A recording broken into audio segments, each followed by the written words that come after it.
Hello, everyone. Welcome to Podtacular, the unofficial Halo Universe podcast. I'm your host, Duststorm. And I'm your other host, Biowolf. And we're back with another episode discussing Hunt the Truth. This time, episode 5 has been released, and we have some interesting developments with Mr. Benjiro as he goes through Oni headquarters. And we have Godzilla Todd with us back in the hot seat, and we have a special guest with us tonight, Mr. Toa Freak, or some may know him as Halo Cannon on YouTube. Welcome to Podtacular. I can't wait to meet him. But no. It is. Wait, meet who? Yeah, I don't know either. No, it's great to be here. Thank you for having me. Yeah, thank you for taking time to come on. Absolutely. We've got quite a few recommendations. We actually put out a tweet a few weeks ago asking about any small upcoming personalities in the Halo universe or communities, that kind of stuff. And we had a couple people throw your name out there. I did actually see that. Yeah, including Godzilla. So it sounds like this is a good opportunity because you've been doing a lot of YouTube videos regarding Hunt the Truth. You just did one based off of the cover art that we solved yesterday. And lots of people really enjoy the content that you put out. So we are pleased to have you on the show, especially for this because we got some developments that happened this weekend. Like lots of developments that happened this past weekend. A lot. First of all, though, since you are new to the podcast, it is customary for us to do a short little interview. So if you do not mind, not at all, give us a little bit of information on your Halo background, how you got started, and what it is you do right now, and where you're kind of heading in within the Halo universe. Well, I like my backstory on how I got involved with Halo because I find it at least somewhat funny. I found a trailer for it in a media class. And I had no idea what it was. And somebody in there said, oh, this is this game called Halo.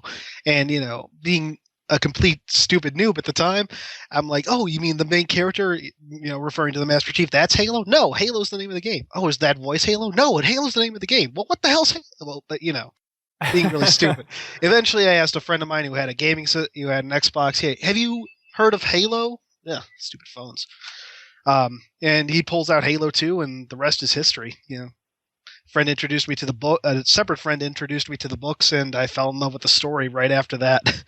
And for the longest time, I wanted to do something to talk about the universe because it was just there's so much going on in there that's so rich, such a great story. And eventually, I had the right tools, I had the time, and said, "Let's do it." Very nice. So you said you got started within Halo 2, right? Yeah. Early 2005-ish or so, right after it came out. So when Halo 2 came out then, is it something that you started off with Halo 2, or did you kind of play it once and then want to go back and play the original to kind of get caught up in the story? How was the evolution of the story for you? Well, when I first played Halo 2, I had no care for the story at all. Funny enough. I just wanted to kill my friend with the tank on Metropolis as much as possible, because that's obviously the point of Halo. But no, I mean, after I got into the books a little later that year, a friend of mine, because at the time I didn't have an Xbox, I could only play Halo when it was when I was at my friend's house, and another friend said, "Hey, they got all these books about Halo. Do you want to read them?" Lent me the books. Got invested in the story, and after that, it's like, well, if the books are this good, I got to play the games and I got to understand that story. And I did beat Halo 2 before I beat Halo 1, but eventually I went back and played those two in order right before Halo 3 came out to really absorb all that story. After that, I've just been a canon nut, a lore nut ever since. Very cool. So you and Godzilla would be kind of right up each other's alley. He's kind of the big lore person. Not to say that Biowolf and I aren't, but he's probably the one that's invested the most amount of time into it. And I think that's really cool. That's one of the things that I personally like about the Halo universe is just the lore, and the universe itself is so rich, so diverse, so much breadth is added to it from the movies, from the comics, from the books, and all that kind of stuff. Would you say that just the game canon is the thing that really drives you, or is it the whole thing for Halo that is just kind of your thing. Definitely the whole thing. I mean, I love the game. I love the games, the story in the games, but usually it's when I'm playing the games, I'm more focused on, especially like with the old Bungie games, just how funny the writing is, the little quips and bits that Joseph Staten specifically and the writing team in general put in. Halo 4 was like the first one where I started really looking at the lore of the campaign as I was going through, because it was the first one to really invest in the lore as deeply as it did. Most of the other most of the other games were like, get to point A, point B, and have as much fun as you can along the way. Not that that's a bad thing, mind you, just a different approach. Very nice.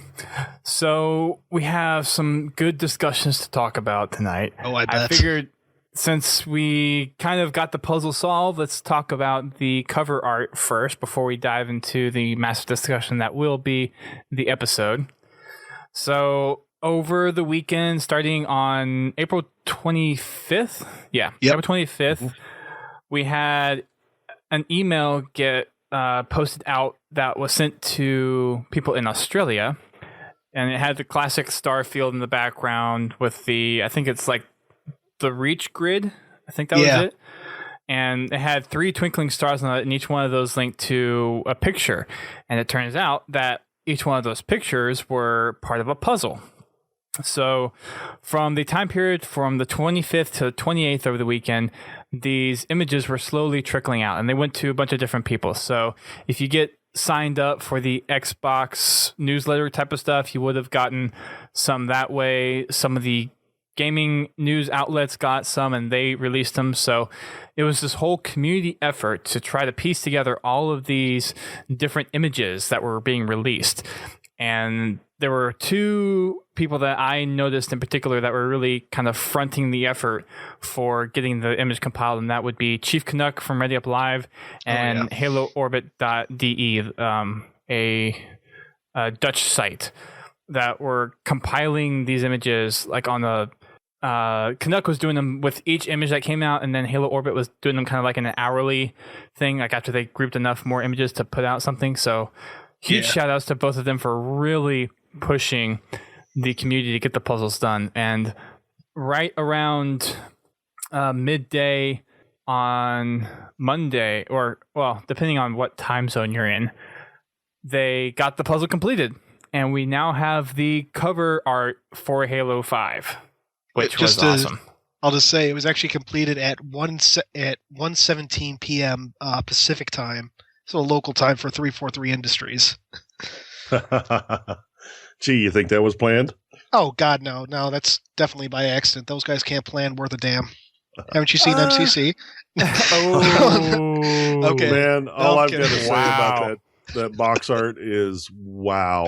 Yeah, it is. That is some cool box art. There's I can't wait to see what detail. they do with it. Yeah. Yeah. So much in here. Go ahead, Bio.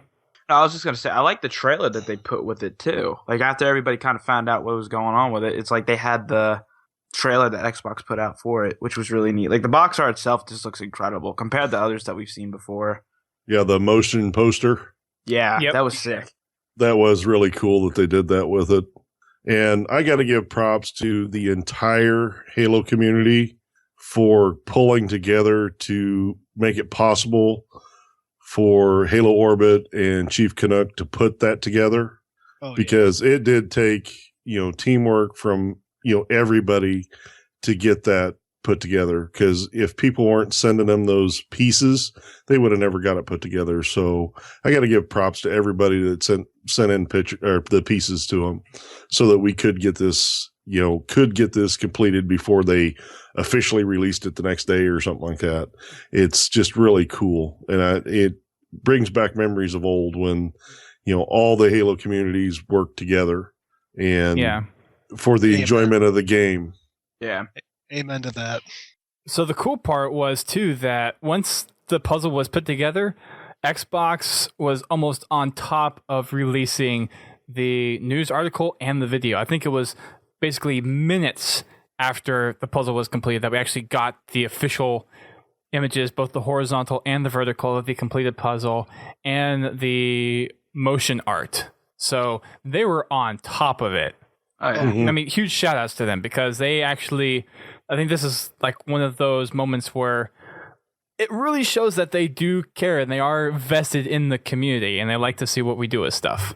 Yeah, especially like when you think about it, that was a worldwide effort all over the place, Mhm. coming in from Russia, Germany, Australia. The first one you mentioned, it's mind-boggling to think about what that being put together and then implemented like that.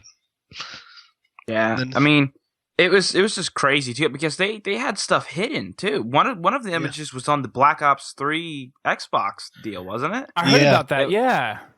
There was one hidden in the Halo Universe article, and there was a gallery for Agent Locke, and like part of him was hidden in there. I think part of the helmet of the large Locke was hidden in there. That's crazy. There was one hidden in a funhouse, the Rooster Teeth offshoot company. It was like one frame in one of their videos that had nothing to do with Halo, if I recall. That's funny. Yeah, Interesting. just mere association with Rooster Teeth, even though they're called something. It's weird, like 6 degrees of connection back to Well, Halo. Adam's actually been a pretty large proponent of Halo, so Yeah, don't get me wrong. I just mean like yeah. I get what you mean. Yeah. Yeah. I Yeah. watched them back in the days of what was it? Inside Halo. Inside Gaming. And Inside And Halo then- turned into Inside Gaming, right? Yep. Yeah. So let's talk about the image. Toa, I'm almost willing to just let you drive this because you did a 5-minute video discussing it. And I still missed a lot. Well, let's cut to the basics real quick. Obviously, we have Master Chief on the right, Agent Locke or Spartan Locke on the left. It's this typical face-off that we've been seeing since the very beginning with that first Halo 5 art with Locke on top and Chief on bottom. And then with the Hunt the Truth stuff, they're facing off with each other. But the next thing that I think most people started to realize was the 2 fire teams that we see underneath each leader. So on the left-hand side underneath Locke, we have what is strongly, and if I can't say that enough, strongly hinting at Blue Team, the original Blue Team. You could pretty much say confirmed because Linda's armor is actually, it's stated to be a custom build, 100% unique for her. So if that isn't Blue Team, well, fuck you 343 if that isn't. But then pardon me for a second there. But yeah, you can pretty much. Everyone's theory is Blue Team, and I think it's pretty safe to say at this point that our assumptions are probably dead on. I would have to think. 99.9% repeating. Yeah, pretty much. The order, of course, if you're on the stream, we have the finalized artwork as our stream art for the night. So it's on my desktop now. It's one of my rotating desktop images, one of 5. Mine too. Same here. And actually another cool thing is a Reddit user actually pulled out the 2 fire teams and made separate wallpapers of those. So I actually have those 2 in my rotation as well, which are really cool. If you guys have a chance to go get them, we put a tweet out about it. I'm debating on whether or not to make a post about it on the website, if not on the forums. And they're just really cool. Just the fire teams themselves. It's awesome.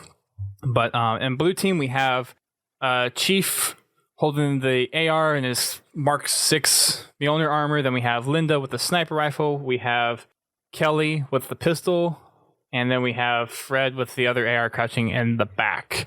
Or DMR, actually. Or is it? Oh, I'm sorry, It's DMR. it's a scopeless DMR. Because Linda stole all the scopes. Yeah, how many scopes does that sniper have? Like 2 or 3 on there. It's got 2 on her. She's got 2 on the sniper rifle, and then like 5 on her body, 3 on her head, and then like 2 on her armor or something. It's crazy. Did anybody see the picture on Twitter where somebody had taken and put eyeballs and all those? No, I hadn't seen that. You have to scroll through Twitter and find that. It looked really freaky, actually. Oh yeah. God knows if they make a figure out of her, I might actually have to do that.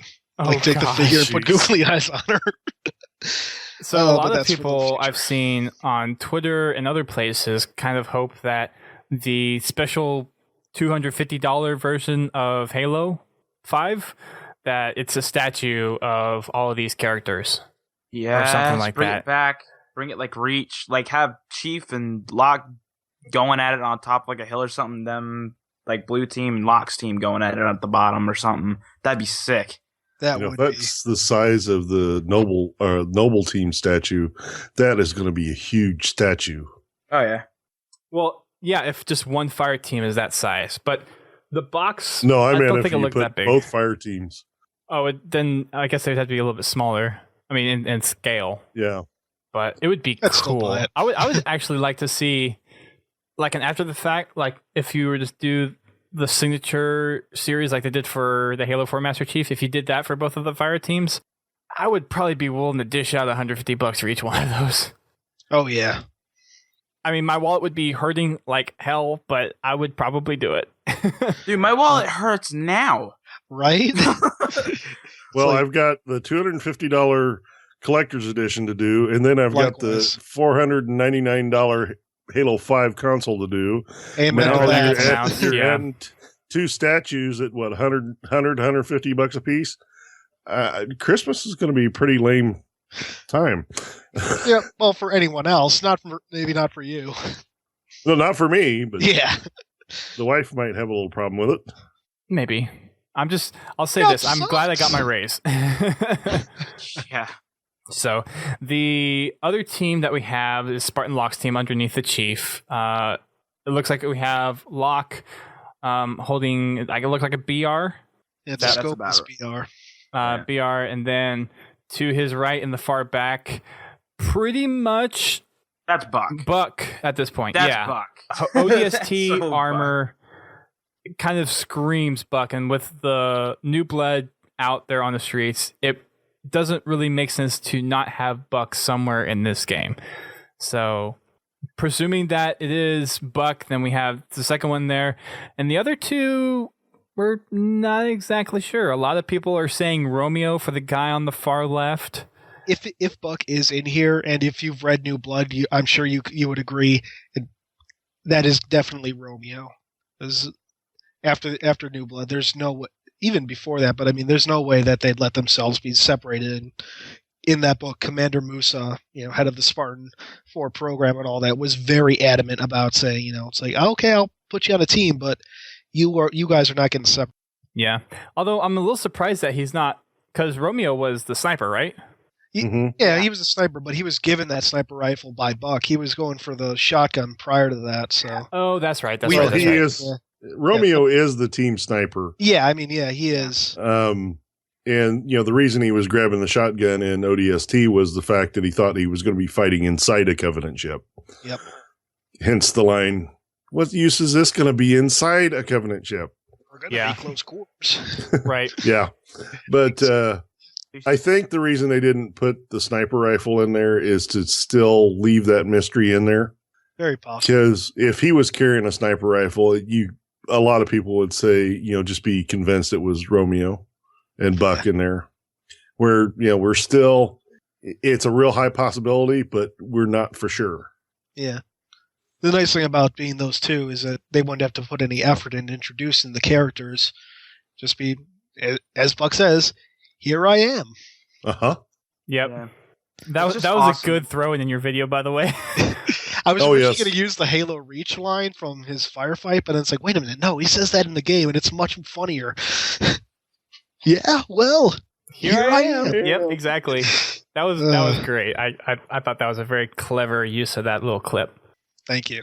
And then we have the last Spartan, looks like a female Spartan in red. Now, Toa, you had a theory about who this was, and I honestly Yeah. haven't read Escalation past issue 9, so of course I'm a little behind. I don't so blame you.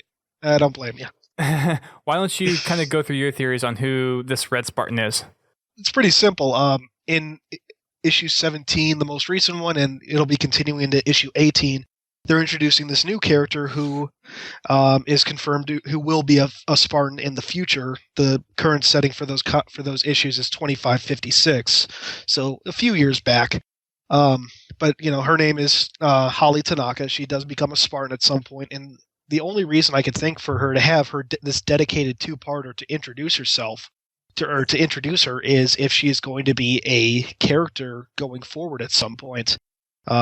Otherwise, it's either that or it's just to fill 2 extra issues, which not impossible, but I doubt. I mean, with them introducing her in the comics, I agree with you. It's almost a guarantee that, she's going to be that fourth Spartan. Yeah. That as much as I'd love to see Macer as one of the Spartans, with all, with everything they put in Nightfall, I was kind of hoping, but we'll see. But I think you're right on who that fourth Spartan is. Yeah. I know some people also thought that we might have Macer, and the figure on the far left of Locke's team would be Tanaka or Macer. So you'd have Tanaka and Macer, and then some third character who's unknown, at least at this point, which is somewhat possible. But I lean towards what we've already gone for. It's Buck, Romeo, Tanaka, and or Macer, Tanaka or Macer. Yeah. A lot of people said that the one on the far right, the guy in the brown with the light blue highlighting or whatever, some people were pointing out saying that was June. I don't think it is. Like, it was just a theory. Like, there's a lot of theories popping up with this whole the thing. ODST guy? No, on from Halo Reach. Yeah, from Reach. On this, the brown guy. Not Buck. Maybe Buck. Oh, you said but the far guy right. next You to mean on the far left? far left. Yeah. Far I got left? the image What's backwards. left? Left. Left. Far left. Gotcha. Far left. People Is it were like pointing out. scroll- There, it's that? Locke's right. Yeah. Yeah, that would be. I mean, there's another issue of when he's a sniper. Where's a sniper? But yeah, that's a good point. We don't know. Well, I guess let me ask this again because I haven't really caught up on Escalation. Has June been mentioned in Escalation anywhere? Sadly, not. In fact, New Blood was like the first time he was like mentioned again after Halo Initiation, and I won't go off on a tangent about that. But anyway, Yeah. And one other thing that I wanted to point out too is that one of the pieces of concept art we got a while back that had the brute elite looking type statue in the back is right next to Buck. Yep. He's That is- right there just chilling. that is an elite. They did confirm that is Sung Helios. Okay. Yeah. So that image, the concept art piece, is basically the same exact image as the background of Locke's team. Yep. Yeah. And then you also said that the place in the middle is also part of Sang Helios, same kind of similar architecture and everything. I'm fairly certain. I mean, the architecture is strikingly similar between the concept art, the buildings that Locke was smashing through in his recent trailer. It all looks very, very similar. Oh yeah. Yeah. I'm just trying to figure out had they confirmed anything with the giant Forerunner dude in the middle? It's not a War Like, Sphinx. I know it's at the War Sphinx. But, We know that much.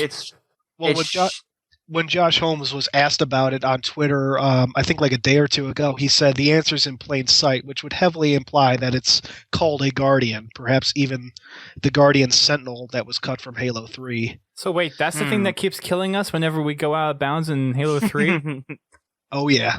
And the Wait, towers on Sandtrap and Sandbox? Mm-hmm.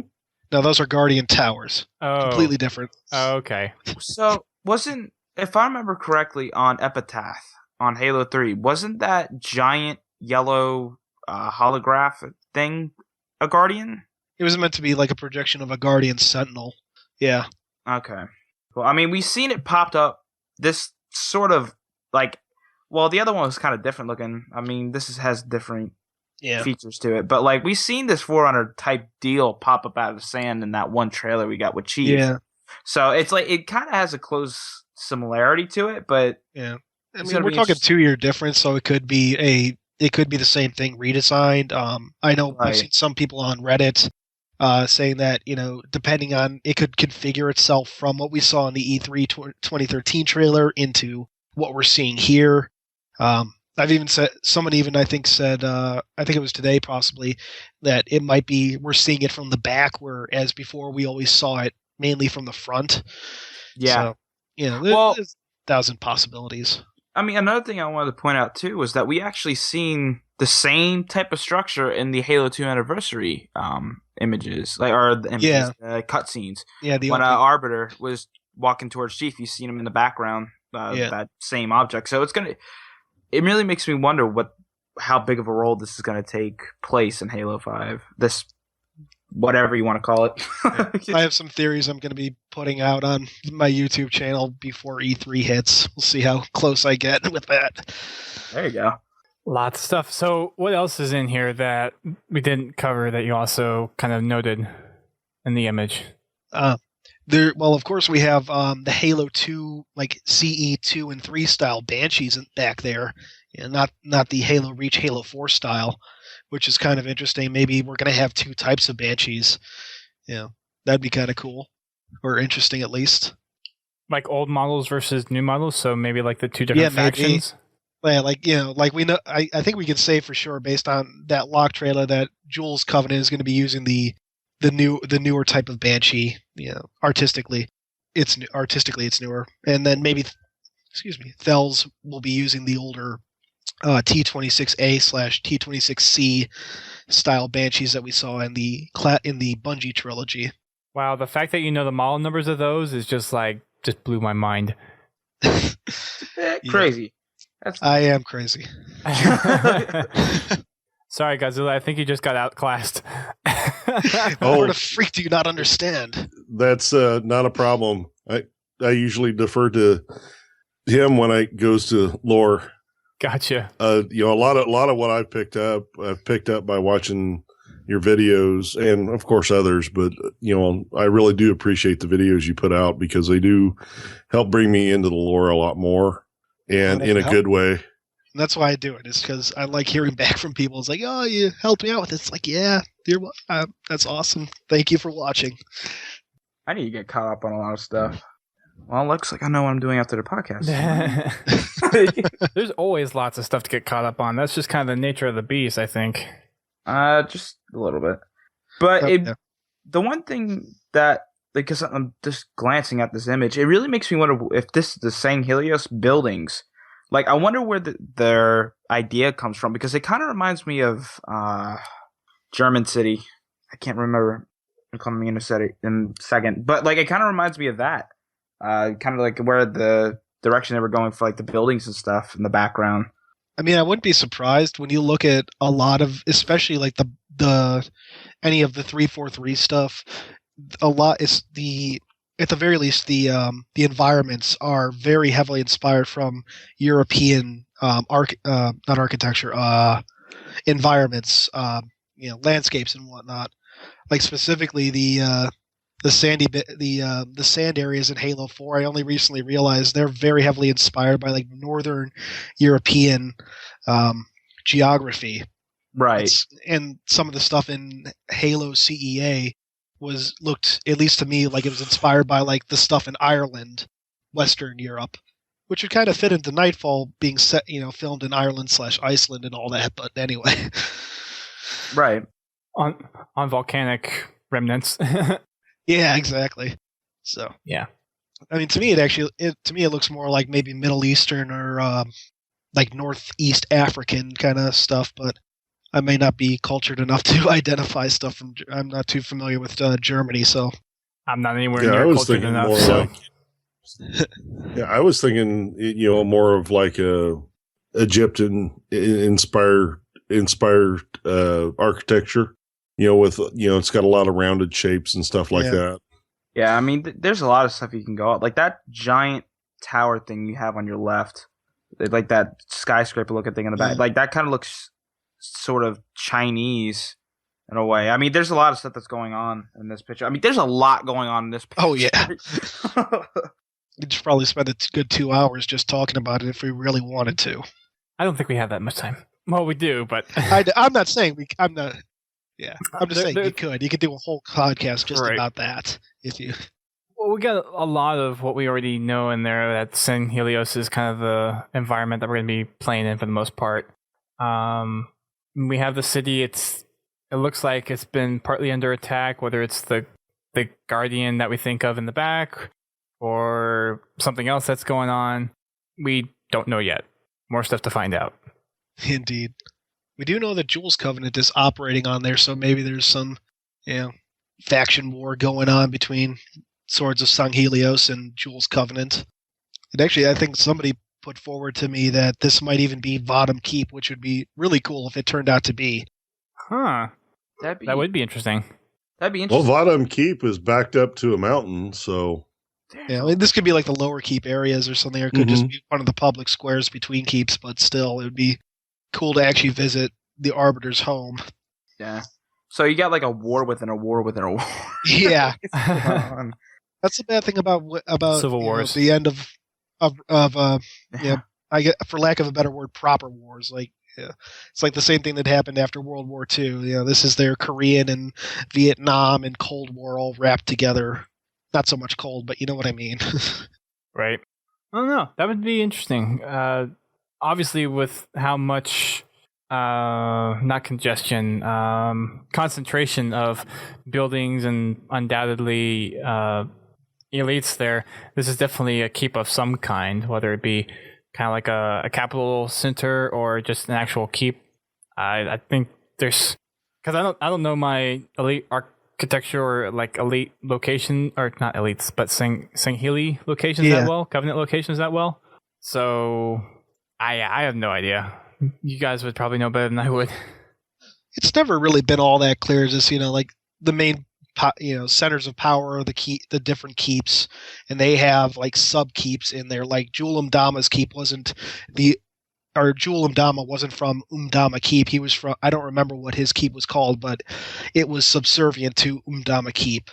So that's why he's Julam Dama, even though he comes from a keep that isn't technically that name. It's really weird. So this could be one of the lower keeps or something. Who knows? Gotcha. Yeah. Okie dokie. It's still kind of foggy.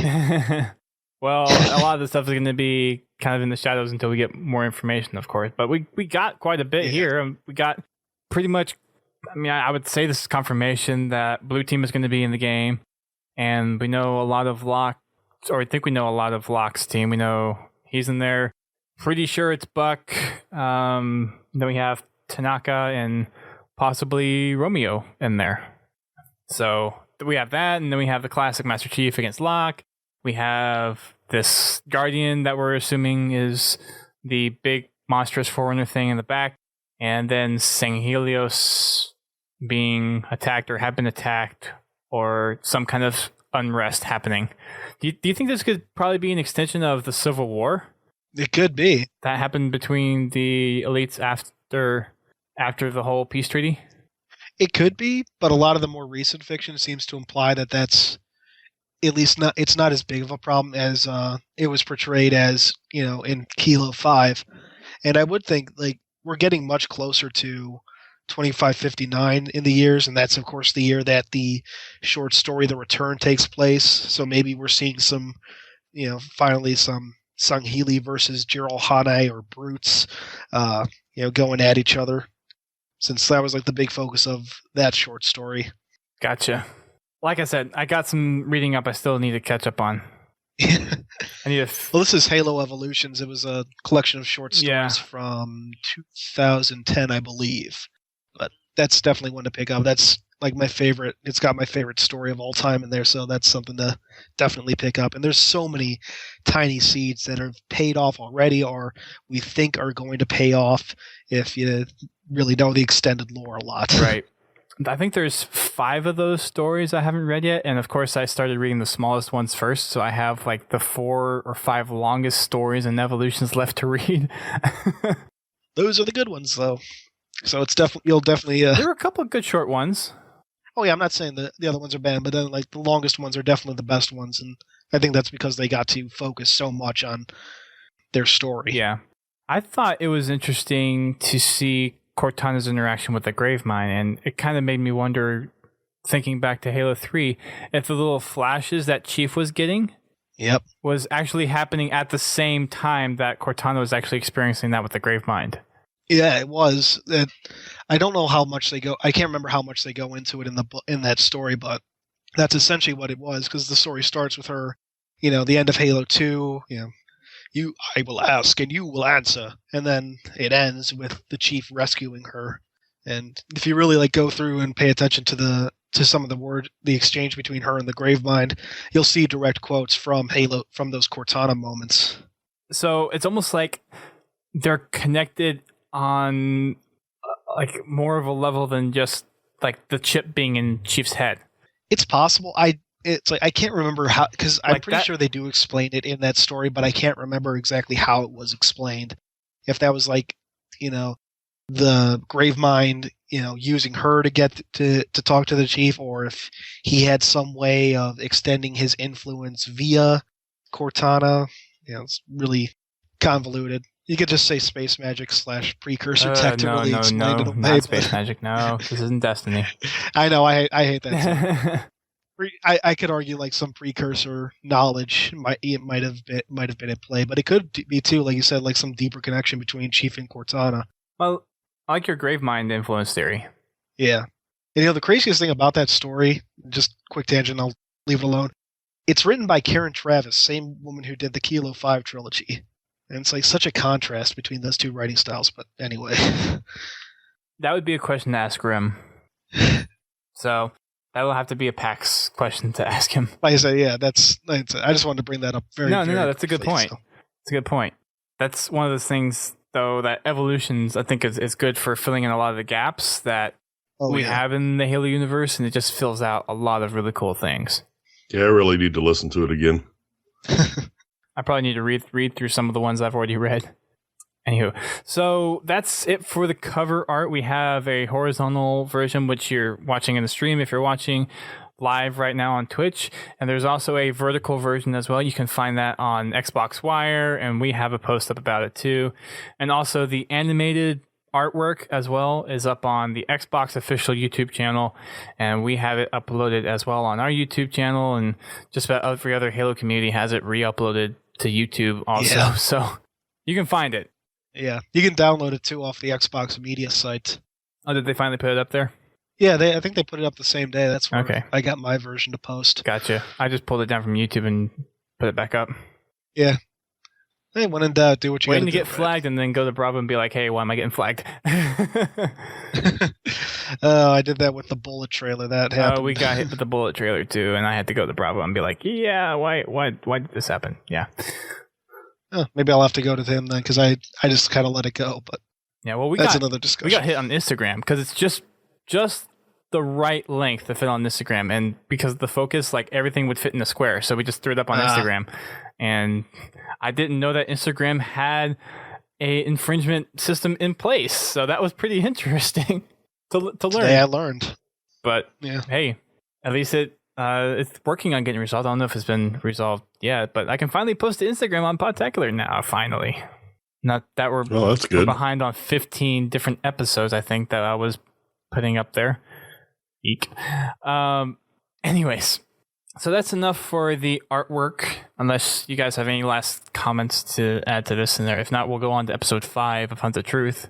I think we should just go to episode 5 because we could go on and on and on and on for another tangent about that. Fair enough. So episode 5 picks up where we have Ben walking into Oni headquarters. And we have the reception desk, which is kind of more of a formality, as Ben tells us. Something to put a little more human element into the whole operation. And when he gets there, he checks in saying who he is, who he's there to meet, what time he's meeting him, yada, yada, yada. And the receptionist says, okay, whenever he's ready, I'll let you know. So he goes, sits down, and he's pointing out a lot of different features of the waiting room, that how there's only 2 chairs.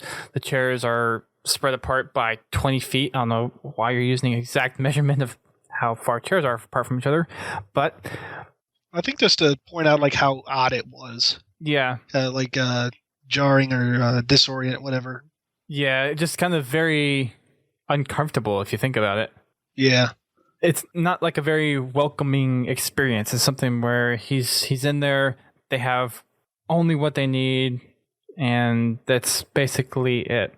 I don't even know if something like the reception desk would even be there if it wasn't for Ben coming in to see Sully. It seems like it was just there as this, just to kind of set him off. Like the whole thing felt like it was set up specifically for him, especially later on when like one of the chairs actually sinks under him. Talk about uncomfortable. So going off of that, after he sits down, the receptionist almost completely turns immediately around with the door opening behind her, and she says, Ben, Sully will see you now. So he goes into the door, is about to turn around to ask where he's supposed to go, and then the door shuts right behind him. The lights shift to indicate a door at the very end of the hallway where he's supposed to go. So obviously everything is automated in such a way where Ben is being told exactly where he needs to go. So he follows this corridor down to this kind of lit door, and at the very last second, a door opens to what looks like Sully's office. Now, at this point, he's been in a room that's been sleek, made out of the highest quality materials, very minimalistic, not really anything to give that warm feeling of home or our office. Is just everything there is just the bare necessity when it comes to furniture. There's not even any decorations or anything. So he steps into Sully's office. He comes in very nervous. There's a word that I'm missing. Anxious, probably. Tenacious. No, not tenacious. Dang it. There's some T word I was thinking of. Anyways, but yeah, he comes in very nervous. You can tell in his voice that he's very unsettled about what's happening, because right now he's going through the thing in his head where his conversation with Thomas Wu has been flagged. He's there to talk about the interview and yada, yada, yada. So he's obviously on edge and very anxious about what's possibly going to happen to him. So he comes in and he says, hey, Ben, like in the very undertone, very anxious. And Sully says, glad you can make it, Ben. And eventually he sits down. Sully tells him to make himself comfortable, yada, yada, yada. And Sully's there just looking at his data compad, swiping through stuff, doing his own thing. Ben's sitting there in a chair that's low to the ground again. Very uncomfortable situation. And he tries to make some small talk with Sully, noticing an antique replica clock on his desk. And he goes out and says, I didn't know you're much of an antiques guy. How long have you had that? And Sully answers, oh, I've had it for forever, kind of thing.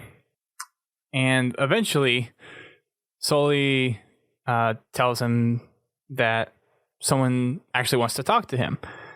At this point, Ben is still a little on edge, not sure what to talk or what to think about everything that's going on. And you can tell that the tension is just building and building because he has no idea what's going on. Sully hasn't said anything about whether or not the conversation's been flagged. He's given no indication that he's in trouble or he's doing the right thing, yada, yada, yada. And Sully asks Ben, everything going all right? You getting everything you need? And Ben very shyly says, yeah, everything's good. I'm getting all my questions answered and everything. You were going to say something, Bio? Yeah, no, I was just going to say, it's like, if you're wondering, like, it's one of those situations where you're wondering what's going to happen. You being in that situation when no one's saying anything to you, like, you just get asked questions to make it look like everything's all right. That had been weird. It really had to have. Like, he did a really, like, if you listen to his voice throughout the whole thing, like, he was really jumpy, uppity, scared situations. Like, what would Oni actually do in that situation? Because he hasn't heard anybody that would so far. Well, as far as he knows, he's been the first person that's really ever been invited, or, well, not exactly invited. I don't think that would be the appropriate term, but been called to go to Oni headquarters. And as we later find out, he's probably one of the very few civilians that has ever been permitted in Oni headquarters that wasn't either working for Oni or was in the military. Very nerve-wracking situation. The rest of it in Sully's office is just him asking questions, making sure that everything is going all right. And once Sully tells Ben that someone's there to talk to him, they leave his office, start going down this hallway, underground tunnels connecting all the buildings together, starting to see more people walk around, also kind of glued to their compads, working, swiping through stuff. Probably he's playing Spartan Strike. Hey, gotta work on those battle simulations, man. Yep. So we have him going down. He mentions how everything is run so efficiently in Oni. And you really wouldn't expect anything less, being the secret information organization for the UNSC, for the human military. As they're walking down, he notices all this stuff, and they finally get to this conference room that has a big round table in it. It's kind of like all lit in a very kind of like what's kind of a good word for it? Well, if you've ever seen Evangelion, No, I figured that I might fall know flat, of but it, but it's like I the haven't table- watched I it. know what Evangelion is. I yeah, haven't watched it. yeah, it's like the table's the only thing illuminated. Everything else is Right. draped in Right. shadow. I don't know if there's a term for anything, but yeah, there's light focused on the center table. It feels like there should be, but I don't know. Yeah, exactly. It's like I don't know much about architecture or like interior design, but I feel that there should be a term for it. Anyways, a very well lit, kind of focus lit table. And there goes my bird. The chair that Ben decides to sit in, like you mentioned earlier, Toad, sinks beneath him. And as you go up the walls, of course, the light's dimming and it basically fades into nothing but shadows. And Ben also recognizes that one of the walls is basically dark glass, almost like kind of like those one-way glass type of things where someone else could be watching what's going on in the conference room. So after a while, nerves are still building up. He's still not sure what's going on. As Sully's getting ready to prepare Ben for whatever's about to happen, he asks him, "Do you want to do a mic check? I want to make sure you get all this." And Ben is starting to get really confused of what angle Sully's trying to get at. And he's like, wait, what do I need a mic check for? And Sully's like, you're not going to want to miss this. And after a little bit, Ben starts to apologize for what he did with Wu. And it didn't really get to the point where he fessed up anything, but when he was just about to, Sully introduces Senior Petty Officer Franklin Mendez. Now we all know who Mendez is. At least I hope we all. I hope we all know who Mendez is. Trainer of the Spartans, a living legend in his a living legend himself within the universe. Right. So, trainer of 2 generations of Spartans. Just point of fact. Yep. Very true. He is the one that is Mendez is Batman, says Laird in the chat. Could be. Within the Christopher Nolan, he'd be more like Ra's al Ghul, but I have no idea who that is. He was the main villain for Liam Neeson in Batman Begins. Gotcha. Yeah. The guy who trained Batman, essentially, in that particular continuity. Nice. So of course Ben was surprised. He had no idea what was going to happen, and to his surprise, it was an interview. It was nothing along the lines of what he feared, which was his conversation being flagged. He was in here to be interrogated for what he did, why he did, and all that stuff. No, this was an interview with the person to talk to about the Spartan programs. If there was anyone that he wanted to talk to other than the chief, this would be the guy. This is the guy that trained John to be a Spartan. Oh yeah, I mean it's just the perfect setup. I mean, any question, I couldn't imagine the amount of questions to be asking this individual. I mean, someone that's trained a hero that everybody knows that doesn't necessarily know who the guy chief was trained by. You know what I mean? Like, not everybody knows the story behind that, so it'd be interesting to see what people would come up with to ask questions about. And who better to ask than someone like Mendez, right? He was there during the whole process. Exactly. After that whole thing, Ben says that his anxiety just evaporated. He was completely taken by surprise, completely aghast, and was just in awe that he was able to get such a one-on-one, high-profile interview with the man that trained the Spartans, that trained John. This is like the golden egg of any interview you could possibly get talking about the Spartans without directly talking to the Spartans. And so they got to talking about Chief and the Spartans, and really just knocked it off, starting off the back to be a really good time. And Mendez was talking about how John's determination and abilities were natural. He was seeing him as a natural leader and have all these abilities that would make him perfect for the Spartan program.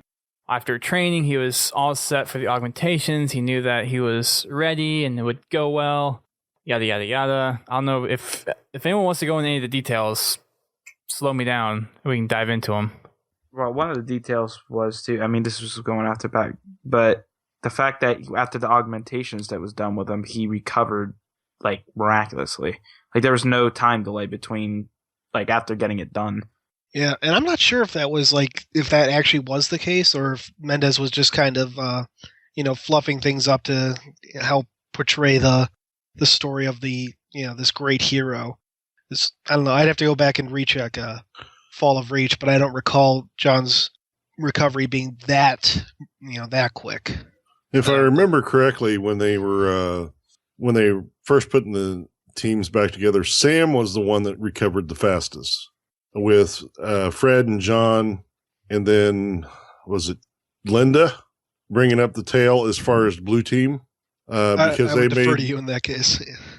Because I seem to remember that they made a comment how they didn't really say sickly, but that's kind of what they were implying of how, describing the way Linda looked when they were going out on that first mission to capture the rebel leader. That I remember. But like I said, the way they described it, Sam recovered the quickest with Fred and John right behind him. But, this could still take, weeks or months. They never really gave a time frame on how long the recovery was. Yeah. I always got the impression that it was a couple weeks or something like that. Because I think it was only a few weeks later that they had the funeral for the Spartans that had died. Mm-hmm. And even then they were mentioning how some of the Spartans were still having coordination problems. Yeah, and in the comics they showed Chief's face for other reasons, obviously, but in there his face was all still bandaged up. A lot of the Spartans were still bandaged up, recovering. And that was just after the augmentations, not to mention the adaptation to the Mjolnir armor. Huh. Yeah. Well, adaptation to the Mjolnir armor happened like in an hour several or two. weeks. Yeah, several weeks after after they had been cleared back to duty. And they spent, they adjusted to the armor in a matter of hours, because they make, in the book, they make comment of how quickly they adjusted to have, going from, using strictly hand signals to, using the voice communications and, adjusting to the augmented speed and strength and, how much damage the Mjolnir could take before, they were actually getting in trouble, which was totally amazing. I mean, to basically put yourself into an exosuit and to be so familiar with it within a few hours that it feels like a second skin is just amazing. Oh yeah. But back to Mendez, his answers to the questions were amazingly enough the truth. Yeah. Or at least enough of the truth. Yeah, enough of the truth.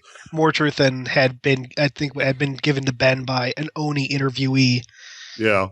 The only thing he omitted was the fact that how old John was when he was going through the training and the augmentations. He basically implied that he was an adult instead of a child. Yep. Well, at this point, we pretty much know that, or we're assuming that Sully already knows that Ben's been kind of doing some offhand interviews that haven't been approved. Knowing that we have his call to Sully in episode 3 where he talked back to him saying how is it possible that glass people have bad records. So there's already that plant in Sully's mind that Ben isn't exactly sticking to plan here and is getting some other information that isn't the way they want to portray the story. So bringing in Mendez here, bringing a high profile interview was hopefully going to be enough to set the record straight, be able to convince Ben of doing the story that needed to be done. And for the most part, what Mendez had to offer was all true.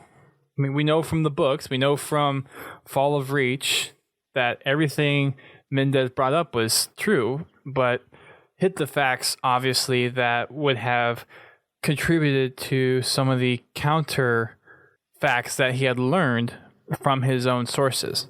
And really, I mean, Mendez actually confirmed one thing that Ben had figured out, where John was augmented. That was brought up in the from the one ODST in the training room, that like there were like freaks genetically augmented, even though it wasn't genetic augmentation, it was just structural augmentation. But that basically confirms that Mendez, probably in Ben's mind, is like, this is pretty much telling the truth here. I mean, why not trust the guy that actually trained, who was actually there with the Spartans? He also didn't have this kind of attitude where he was all buddy with John. It was almost like he was John's SO, where a lot of the other interviews that Oni had set up was like, oh yeah, very good person to be friends with, kind of thing, where this is like, no, like I was this guy's commanding officer, senior officer kind of person. I mean, when he asked that question, he got extremely offended by it too. He goes, you may want to re-ask that question. Oh, just the tone he used when he confronted Ben there was just it gave me the shivers. Yeah, and that's kind of what I expected with Ben asking him that question. Is Chief the one to have that power? To be, to basically hold the human race in the palm of his hand and be there to defend it. And the way Mendez basically turned that back on him and basically insinuated that if you don't rephrase this question, I'm going to break your neck.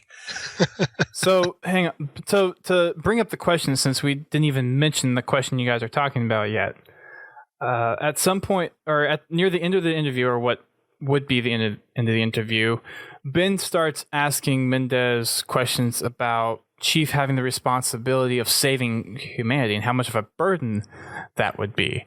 And of course, Mendez comes back and says, yeah, it's a heavy burden. It's something that Chief has the broad shoulders to bear.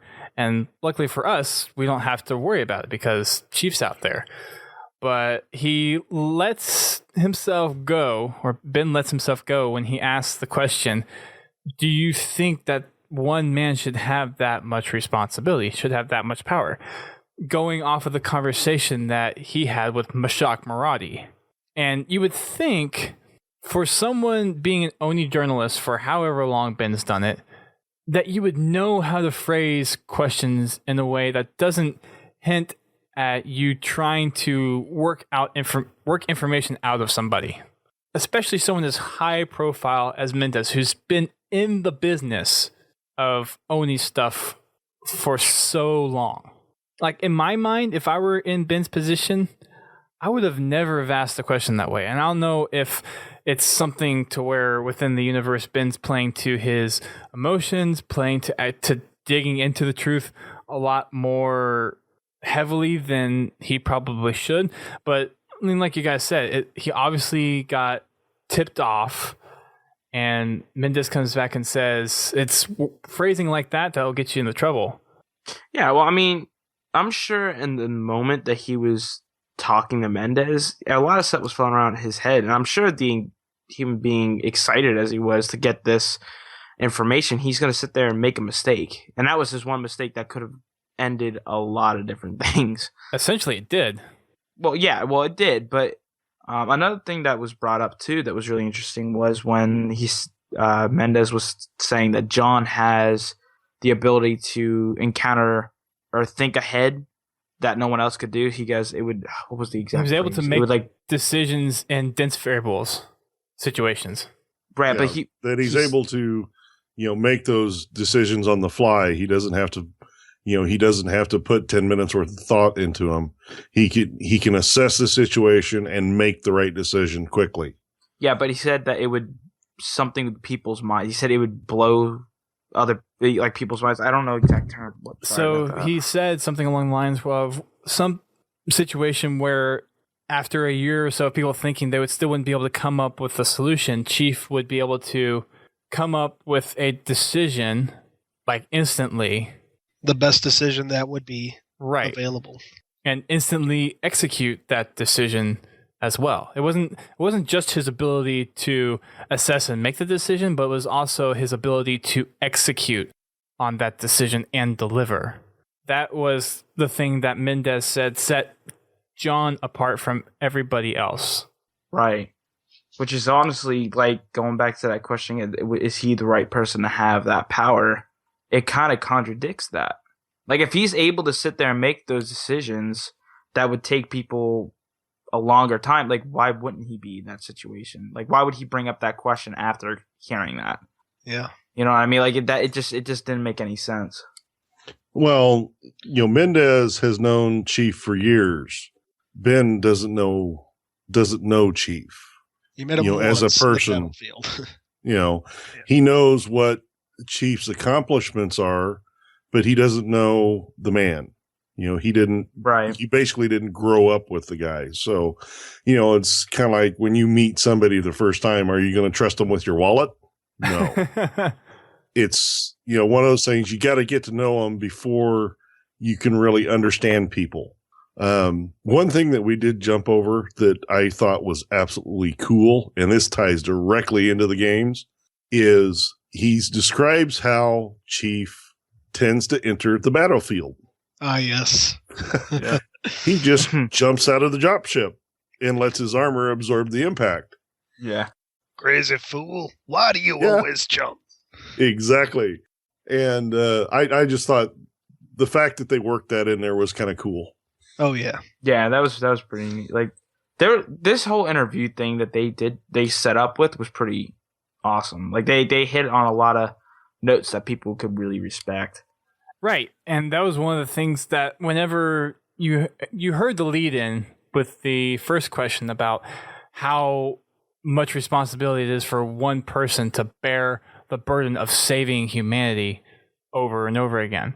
But taking it to the next question, you had to have known that being in an ONE facility, being Mendez, getting a high profile of that caliber, that kind of question wouldn't fly to begin with.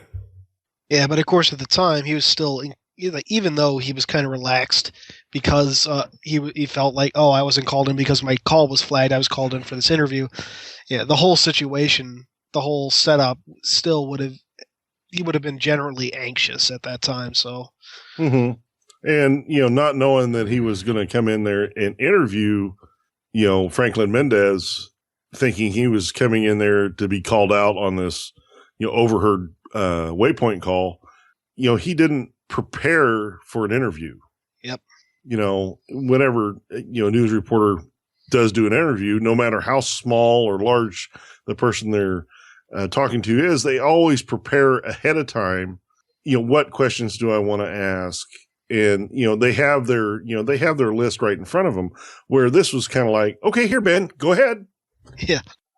So I can see where that kind of question, where he would miss that kind of question. And we also got to remember that as of the previous episode, Ben's out of practice. Out of practice for That's 6 true. years. So, he's kind of knocking the dust off the wheels here.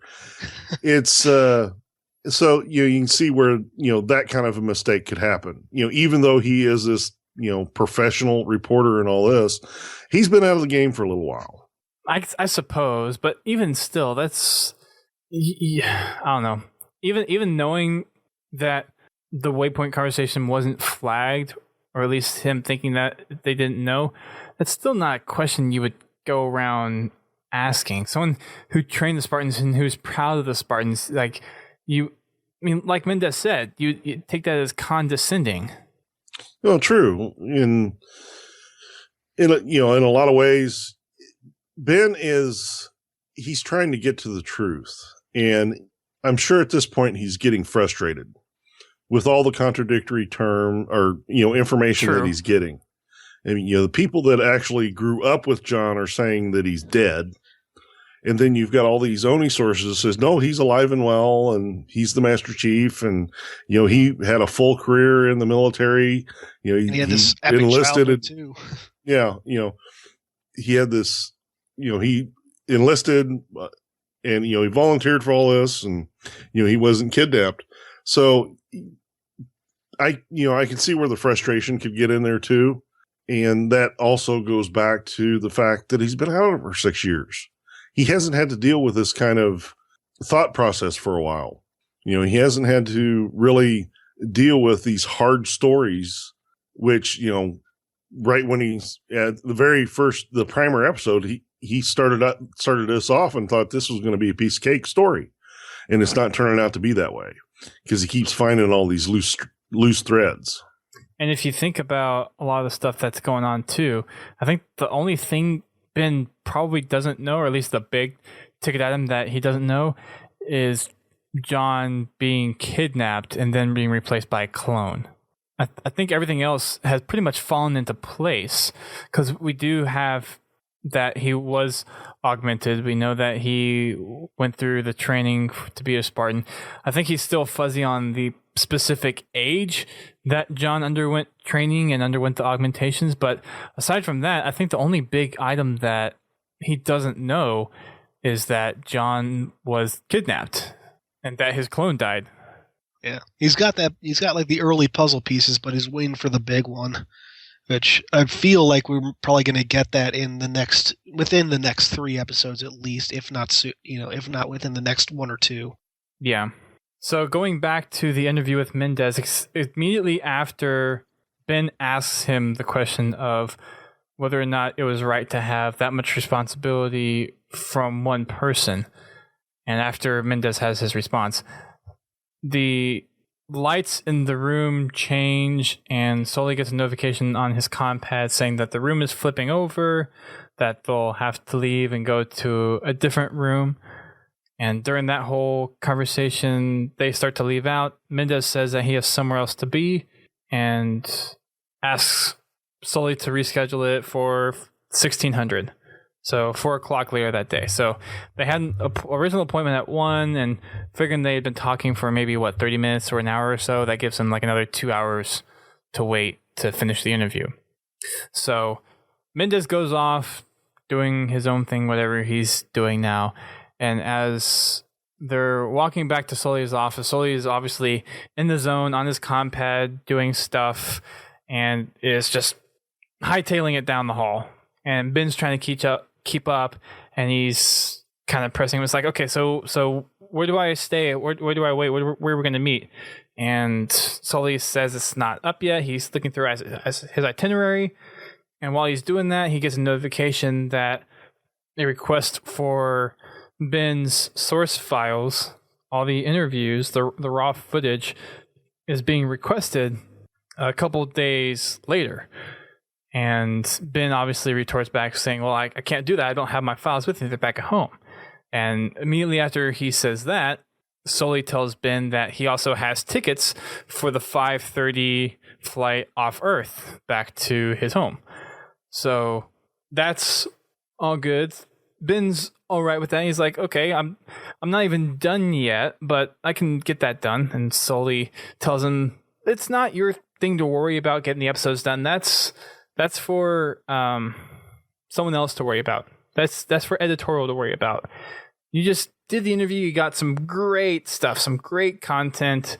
I'd be surprised as if the other stuff was even half as good as what you just got. So he's still hightailing it down to his office. Ben's trailing him, and Ben is insistent on finishing this interview with Mendez. He wants to go back and address the question in a more positive light, and he's telling Sully, it's like, I can wait. I have time to wait. I want to get this done, kind of thing. And when he says that he has time, Sully stops, turns around, and looks him dead in the face.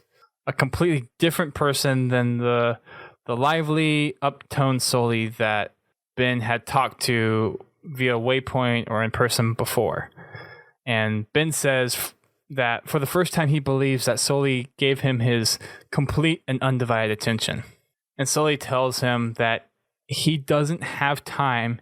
He has a deadline and a ticket to the 5:30. End of story. And the air was just palpable in that. The situation just the whole thing, if that doesn't just sound like setup, especially a little once you get a little later into the story, but even right there, they're leaving the room and then Mendez getting called away. Somebody was just setting something up. I think somebody was driving it, and I'm not exactly sure. Yeah. Scully. I'm still kind of leaning towards Sully, but I've seen arguments for that it might be somebody else, and I could see it. It could easily go either way. I mean, it's just the way the thing, especially in the interview. Okay, there had to be somebody listening in on the interview to have the notification pop that quickly. Or if it wasn't Sully, because Sully was in the room. Right, Sully was in the room, so somebody had to send him the message. I mean, it's not something he could pre-program to send. You probably could, but I mean, presumably, it just seems like would be able to set it up since he was in the room. But I get what you're saying too. That obviously somebody was listening in, but whoever was listening in was might have had some anyway. Well, it just seems to me like somebody. Beginning, it just seemed like somebody was kind of looking over Sully's shoulder. Yeah. Saying, this is going the wrong way, and basically sends Sully a message, saying, look, we need to get rid of this guy. So remember also that Ben said one of the walls looked like a dark window where it was one of those one-way window things. So it's pretty easy to assume that someone was probably sitting behind there monitoring the whole conversation. And even though Sully may not be driving the whole chief piece, he probably knows what the end goal is. And since he's in Oni, I mean, he's going to be following that direction. Yeah, I'm not so sure about that. Really? Yeah. Why? Especially with the way he made that statement about the flight. Now, we know how Ben took it, but the way I see it, it's like, he gives him his full and complete attention, and just kind of the way it sounds, it's like, shut up, I'm trying to get you out of here alive. Oh, see, that's what I was trying to say that. I think I got confused with what you were saying, but yeah, I agree with you there that, yeah, Sully was the one it's like he's reacting to somebody else, and trying to get Ben out alive. But, going off that conversation, the way Ben took it is basically when he said that, that's where I knew that I just got fired. Yeah. And then, Sully turns right around and he's right back to his chipper self. And that's what triggered that thought. It's kind of like, when you set up a surprise birthday party for somebody, and you got somebody else next to you that knows about it, and you're talking to the person that you're giving the party to, and they start to say something, and you're like, shut up. That's kind of the way I took that conversation. So, okay. I can see it that way. There's some more evidence a little bit further on, but when we get to that. Gotcha. Because to me, and it's just me, but the way I saw it was, trying to give you a way out here, but the kind of backlash that they could get if they just upright fired him or offed him for some reason wouldn't be good in the public's eye. So Oni's still probably looking out for themselves too. Well, there's all kinds of ways to get rid of people that are less suspicious. And I would even argue that Ben would be one that they wouldn't have to put a whole lot of effort into, because as we've discussed, he's been out of the loop. He's been out of the public eye for how little he was in the public eye in the first place for the last 6 years. So he hasn't been on Earth. He's been out in one of the kind of like I guess you could say the middle colonies. So not quite inner, not quite outer, just kind of doing his own thing. So he's not a known name within any community at this point. But people know he's doing the interviews. No, not yet. Well, at the time it's set, no, yeah, because this. I don't want to skip ahead to the end, but the in general the interviews aren't. Yeah, Mashak. Well, that's because he was talking to Mashak. Yeah, but the general public doesn't know that he's doing this story. Yeah, the interviews aren't coming out in real time. We're 6 weeks behind wherever, or Ben's 6 weeks ahead of whatever we're listening to. But, on to, after that, then, he gets the little notification from his Oni pass that he has 9 minutes to leave the building. Yep. I You're really not a hope welcome that's a guest small anymore. building. And it's, I love how they put that little blurb in there. The computer saying you have your pass expires in 9 minutes. That's like saying, well, I guess I'm not welcome anymore. Yep. Pretty much fired. No doubt about it. So after getting fired, after leaving the building, he catches his 5:30 flight off of Earth.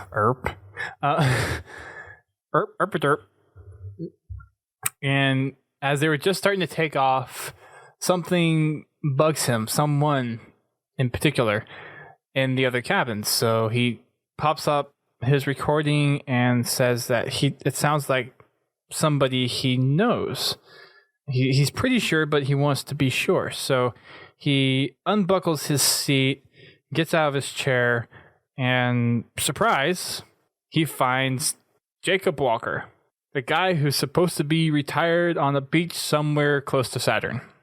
At Castellaneta, the place where Buck and Dare met and I'm sorry. You already It's like you already I'm- dropped that word, dude. I know. I'm trying not to, and I got these ideas in my head, thoughts in my head. It's used appropriately. They Yeah. they had a really, really, really good time. There you go. Many times over and over and over Yes. and over. Oh, Yeah.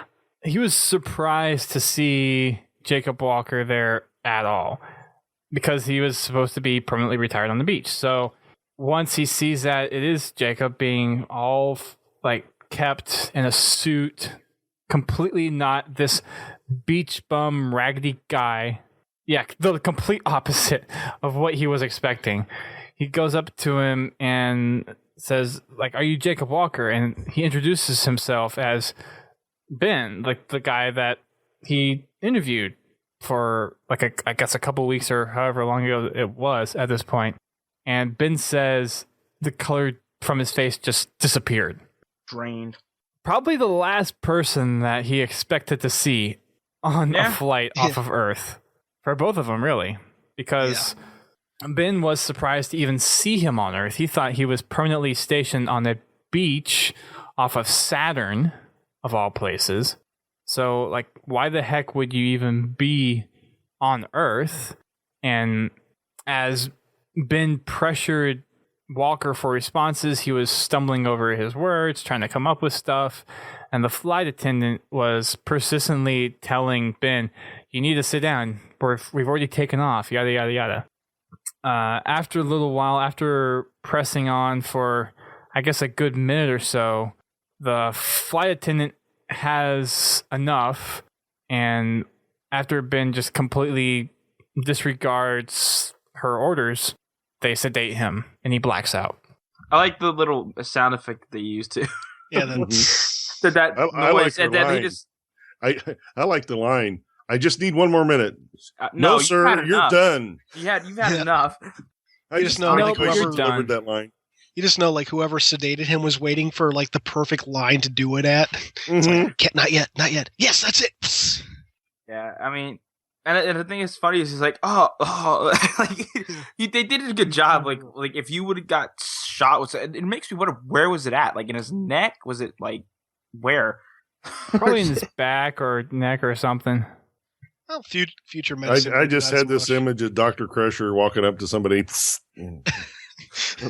Yeah, exactly. That's what I thought. I was thinking something like Star Trek style.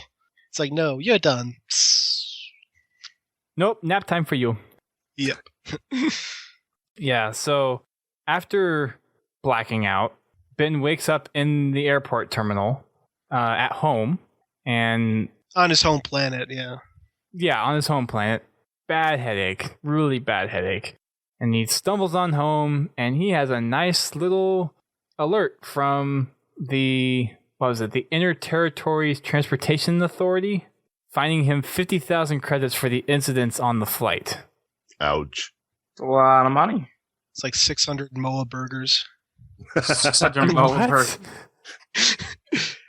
I don't know what the exact is. Moa burgers are 777 or 7.77 credits. So if somebody wants to do the math on that, That's a lot of Moa burgers. I guess I'm actually interested. I'm interested in doing the math right now. Actually, that would be approximately 6,500 Moa burgers. all right, you're that was a hungry. little off. Only by Only the by the- decimal. Yeah, just move that decimal one space to the right. But And so add 500. Ben was supposed to be getting what 120,000 credits for this? I don't know if they ever said, or if they did, I don't remember. I just remember him saying that it's a good thing Oni was paying me good. Yeah, so it must have been more than that. Enough that seemed like a small fine by comparison, or at least not a serious fine. Right. Well, there was the one image that they had, and I'm trying to pull it up now, actually, of the note that Sully sent him on doing the job. Oh, right. I forgot about that. Yeah. So that's where it is, and I have it here. And yeah, it's 120,000 credits. It's a little less than half his paycheck. Yeah. And I think that was, I don't know if that was like upfront cost or what, but I mean, he said that Oni was paying him pretty nicely to do the story, so. I would assume that comes with expenses paid, yeah. Right. Regardless, though, he has Oh, yeah. he has this fine for the incident on the plane, which, I mean, no questions there. He basically contradicted flight crew instructions, and that's even one of the things that flying in the US and the UK and all that, it's like you're supposed to obey crew member instructions regardless of what goes on. After all that, after he gets home, he starts queuing up the files to upload. He figures he still has 23 hours left to get everything done, just to tuck tail and do what he's supposed to do to get this interview, or get the interviews up to Oni to get them published and whatnot. But he notices as he's queuing these files up that his data pad was still recording since the incident on the plane. So he could go back and listen to whatever happened after he blacked out. Yeah, I just thought that was funny. Like when he gets back to immediately after, and he's so groggy. Really, it's like really well acted, and like really, it's like okay, give him some more. Yeah. Yeah. No, it's like Keenan, whatever his last name is. Keegan Michael Peel, I think. Keegan Michael Key. That was it. Peel's the other guy. Does a really good job with this. Oh Yes, yeah. it does. Oh yeah. Although I have to say, some of this acting style, and I don't know if this is just kind of a character portrayal or if it's just the way he acts it out, but you would think that an Oni journalist would be a little more or sound a little more experienced. It seemed like Ben was kind of a novice at this. And I don't know if that's just the point that they're trying to make with him being out of the loop for 6 years, or if that's just... I think it's part that he was been out of the loop, but it's also that based on what little we know of Ben Giroux's history, he prior to this he was mostly a photographer and file, an editor essentially. He'd touch up photos and videos to make it seem less terrible. Yeah, before this, Oni basically fed him the story they wanted to put public. And, at the time he had no reason to, he had no desire to question Oni. And really he was just putting out what they said. And in this case, we're getting a lot more of the raw audio, even when it's edited, it's probably not as edited as Oni would have done it. Well, he comes right out and says it that he had no problem with portraying the stories the way Oni wanted. Yeah, he was always the person that took whatever story he was fed, regurgitated it right back out the way Oni wanted it, just feeding it to the masses the way that Oni wanted to portray the story. And there was a couple instances during the recording that kind of changed his mind later on to not transfer the files and basically say, screw you to Oni. Going back through the recording, just after he blacked out, you can hear, and I'm guessing this is the guy who plays Walker. get up and say that we'll take it from here. Am I right in thinking that? It sounds the same guy. It sounded, yeah, it's like, it sounded very much like the same voice. And then, not jumping forward a whole lot, when he goes a little further in the recording and they are like taking Ben to his connecting flight, the other agent says, how did this happen? You two shouldn't have met up. Again, implying that the other agent is Jacob Walker. Basically, the thing that happened was two, I guess not high profile, but two subjects who should not have even known that each other were in the same flight, let alone should have been on the same flight period, figured that out. And the guy who plays Walker, and I think at this point, it might be safe to assume that we don't even know if the guy's actual name is Jacob Walker. Yeah. At this point, I wouldn't be surprised if it was a fake name. Just for the ease of discussion, Jacob Walker said that there was no way that this should have happened, and the agent said that the non-intersect program, or what was it? Protocol or something. Should have never allowed both of them to be on the same flight. And to Ben, that was one of the things, like, why would they not want me to know that he's on that flight? And I think we know the answer to that question. It's because they're obviously setting up a certain story that they want a certain way, and them running into each other with Ben already second guessing the story facts would only lead to more controversy. Well, there's a little bit more to their conversation that kind of lends itself to an earlier point that I made. They say, one of them says, when Sully finds out about this, implying heads are going to roll. Yeah. And this is what kind of also points me to the theory that Sully is not exactly playing the entire Oni game. Yeah, and I had that same seeing thought. That he, I'm sure Sully, the whole time they're walking down the aisle, Sully is working frantically on his compad, setting this up. I certainly would not be surprised by that, and I'm almost certain that Sully is definitely working to, get the truth out there. That's my personal belief. Though I've seen people argue that it could be someone else or something else doing it, which could also be the case. But I like to lean towards it being Sully. Right. Well, that thought all stems from what we saw of him in Forward Unto Dawn. That's what he's digging through all these. Yep. Yeah, he's digging through all these Oni classified photos to find the truth. And that's when he comes across the shot of Master Chief. Or no, wait a minute. It was Fred 104, but it was Fred, but Spartan. It was from the Chief's helmet cam. Yeah. And then, that's where he also comes across the shot of the Elite, the reflection of the Elite in Fred's visor. Yep. So he's always had that mischievous side where he doesn't always play by the rules. Right. And I really don't see that changing.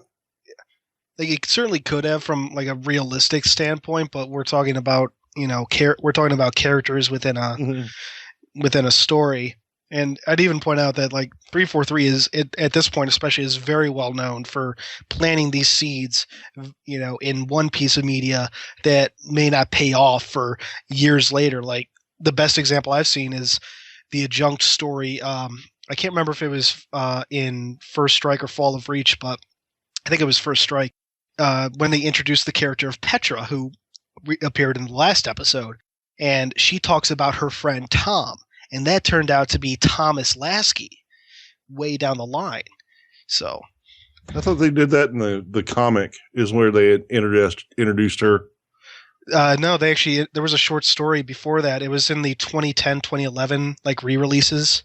They had all those extra stories at the end. There was one called Petra, and that's where she was first introduced. And then the comic was where we first saw her, and now we've actually heard her voice. But yeah. But so like in that very first re-releases yet, so yeah, but like so like way early, I guess it would have been 2 or 3 years, 2 years before Halo 4 came out. We actually met Tom. We had this mention of Tom Lasky before we knew who he was, And then, in 2014, it finally, his connection to Petra finally pays off in Halo Escalation. Mm-hmm. So I would not be surprised if, like what you were talking about, how Sully, hunting for the truth as a kid would pay off now with him trying to get the truth out there through Ben. I mean, we all remember his reaction when, was it Kelly pulled off her helmet? Yeah. How old are you? Yeah, it's like, that's classified. So he knows that they were not adults. He definitely doesn't know exactly how old they are, but he knows they were teenagers. They were younger than or they were either equal to his age or younger. So, and especially if he ever learned the Chief's birth date, which I'm sure he would have when setting all of this up. Mm-hmm. Based on the interviews, they didn't change when he was born. They kept that the same. They're just changing certain, other facts around. Yeah, they're just shifting the timeline of, when he actually went through the training. They just, instead of starting the training at 6, he started it at 16. Yeah. They just moved it 10 years. Yeah. And, they're trying to get the stories out there to back that up. And if Sully saw that, he would say, "Hey, wait a minute! I met him when I was 15. He would have. This is all wrong." Mm-hmm. Yeah, you'd put it together pretty quickly. But that that was the other factor that kind of leans me towards that theory, that Sully is covertly helping out Ben to try to expose the story. That makes sense. I like the thought of pulling the whole Forward in the Dawn thing, because I mean he had that innate desire to know the truth. So I know I said earlier that you could see Sully really acting as the person trying to get Ben out the door, but that could also be a play to help protect him and help him get the actual story too. Yeah, mm-hmm. Right. Like I said, you could flip this either way. That seems to fit the person that we know that we knew. It fits that profile. Yeah. He could have totally changed between between that time frame and now. 30 years, so 32 years, so plenty of time to. He could have gotten a lot more cynical. But it's just the way they portray him when he's talking. He's still this upbeat, chipper guy. Yeah. And it really makes me think that he's got a different plan than what Oni wants him to do. And he's trying to basically get this story out there, without putting his head in the guillotine. Makes sense. Go Sully. Yep. But and then he gets done going through the recording, and he hears all this stuff. He hears these guys say give him another dose, and he's like, oh, no wonder my head hurts. Right. And the decision there, after he gets done going over this recording, and did they actually say how long he went over it, how many hours he listened to it? I thought they made a reference to it. He said at the beginning he had 23 hours to upload, and then he just had a few hours left. So he listened to it for quite a while. Mm-hmm. Yeah. I don't think he listened to the whole thing in a sequence, though, since it seems to imply that his flight was well over 24 hours, was a little over 24 hours. I think probably 25 or something, but right. Well, he did say he just scrubbed through it. Yeah, scrubbed through it, yeah. But listen to those sections over and over, apparently for 20 hours. Which, who can blame them? Yeah. Mm-hmm. And then, he goes through, after listening to this, he decides, well, screw you, Oni. I ain't sending you nothing. And cancels the download or the transfer. And the thing that actually pissed him off the most, and he says that he wished he could say that it was some kind of moral integrity that caused him to finally say no to this, but it was because his pride was hurt, because the way that Walker and this other Oni agent treated him, and almost treated him like they knew him. Have a safe condescending trip, Ben. Yeah, that's basically what it was. This very condescending sense of superiority tone, from them. It's like, just kind of treating this guy like he's a joke, he's a nobody. So, well, I think it was the reason they knew, the reason they called him Ben is either they'd been shadowing him for a long time.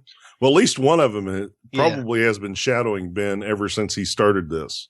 But, Walker probably, both of them have probably studied a file on him and, have gotten to know his little quirks and stuff and the things he does because, I'm sure Oni's that detailed.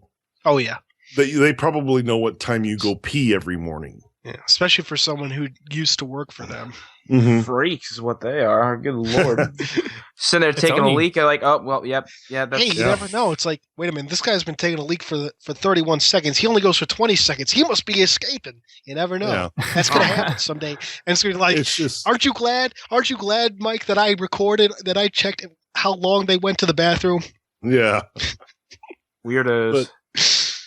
Well, to that point, though, one of the things that Ben mentioned was that the receptionist that he met at the beginning of this episode probably knew exactly where Ben was at all times from the point he left the transit station back at home to the time that he walked into the doors at Oni.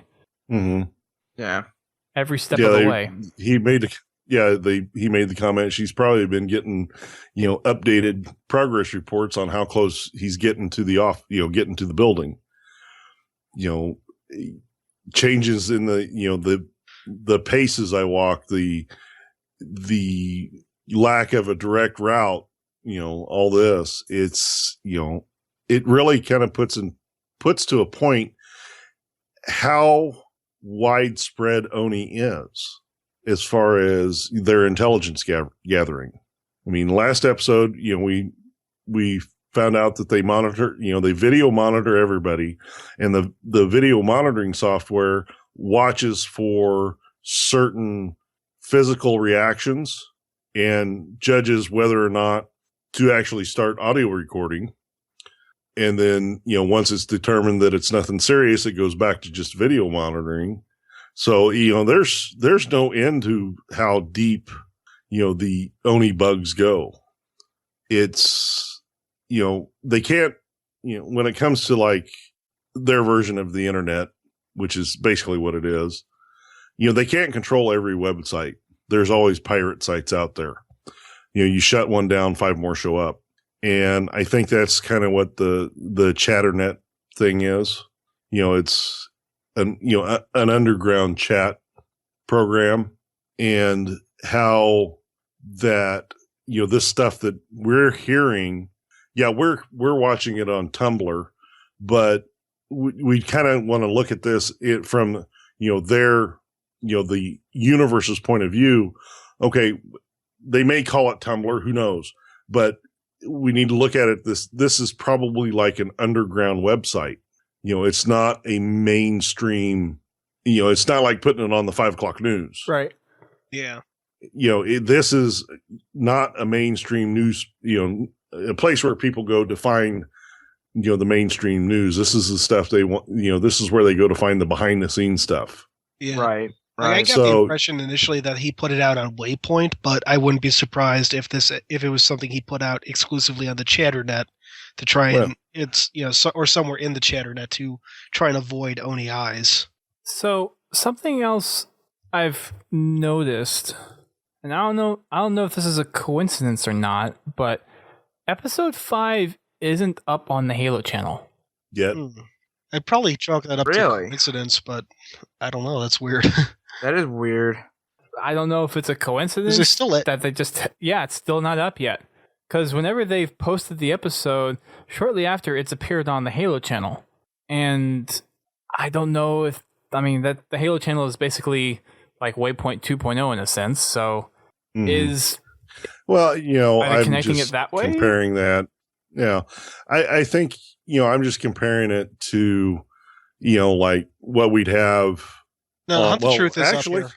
Oh, episode 5 is finally up there? Yeah. Hunt the Truth isn't on the website anywhere, is it? I haven't looked, actually. On, you mean HaloWaypoint.com? Yeah. I don't believe so. I think they link back to the Tumblr site. Okay, so it's not actually on Waypoint. Yeah. Which, Well, you can add it. You can add it to your queue. yeah. But regardless, okay, yeah, episode 5 is they just posted 21 minutes ago. Wow, they are slow. Okay, I thought that's the time, I think, but no, that. well, either way. Oh yeah, that is the time. Yeah. Oh yeah, you're right. Still, Yeah. I don't know. That would be funny though. It's like, hey, 21 minutes ago. Yeah, but what I'm saying is, why are they going through all this trouble putting it on Tumblr? Why don't they just put it on their own website? Because I think this is supposed to be Ben posting this. This is something Right. completely. No, I mean 343 themselves. Yeah. And I They think do that have it on. leads They do have into it on here. They do have the SoundCloud file on their Halo 5 page. yeah, but it's not right on the main page. Oh yeah. You still have to. But I think it kind of relates to 343, even though don't get me wrong, they're putting all this on, but 343 and Halo Waypoint, the website is Oni. Tumblr and SoundCloud are Ben, the back alley website, the underground website. It's definitely a strong analog to that, and could very well be the reflection of that, as you're saying. But that's someone brought that point up earlier today or yesterday, and it kind of intrigued me and got me thinking about it. It's like, okay, well, that makes sense. And on to the next part. When he gets done listening to this recording, and he basically in his mind tells Oni where to stick it, and decides to sit down and start recording. And he records that prologue we heard 6 weeks ago. I almost said 6 years. No. Yeah. 6 weeks ago. Yeah. So, I'm still holding on to that, I still holding on to that theory that, Ben may have started this, but I don't know if he's going to be the one that finishes it. Yeah, they definitely planted that in the last episode where he sent all his files off to that analyst Jay. I can't remember Ray. the character's last name right now. But Yeah. Ray. I even put this forward on not in my videos, but to one of the commenters on my breakdown for episode 4, I believe, it was on my Facebook page. But regardless, so somebody said it kind of robs the tension that Ben is going to survive because he's making these, and it's like, well, he's made these. But these aren't happening in real time. Just this week we finally caught up to the beginning. So it's very possible, as you said, that he might not be the one to finish it. That somebody else will. We currently know that we're 6 weeks behind what's going on currently. Yeah. So, it may be we get to episode, there's 13 total? I believe so, yeah. 13 or 14. We get to episode we get to episode 12. And that's the last time we hear from Ben. Or we get halfway through episode 13 and something happens. All of a sudden, something happens.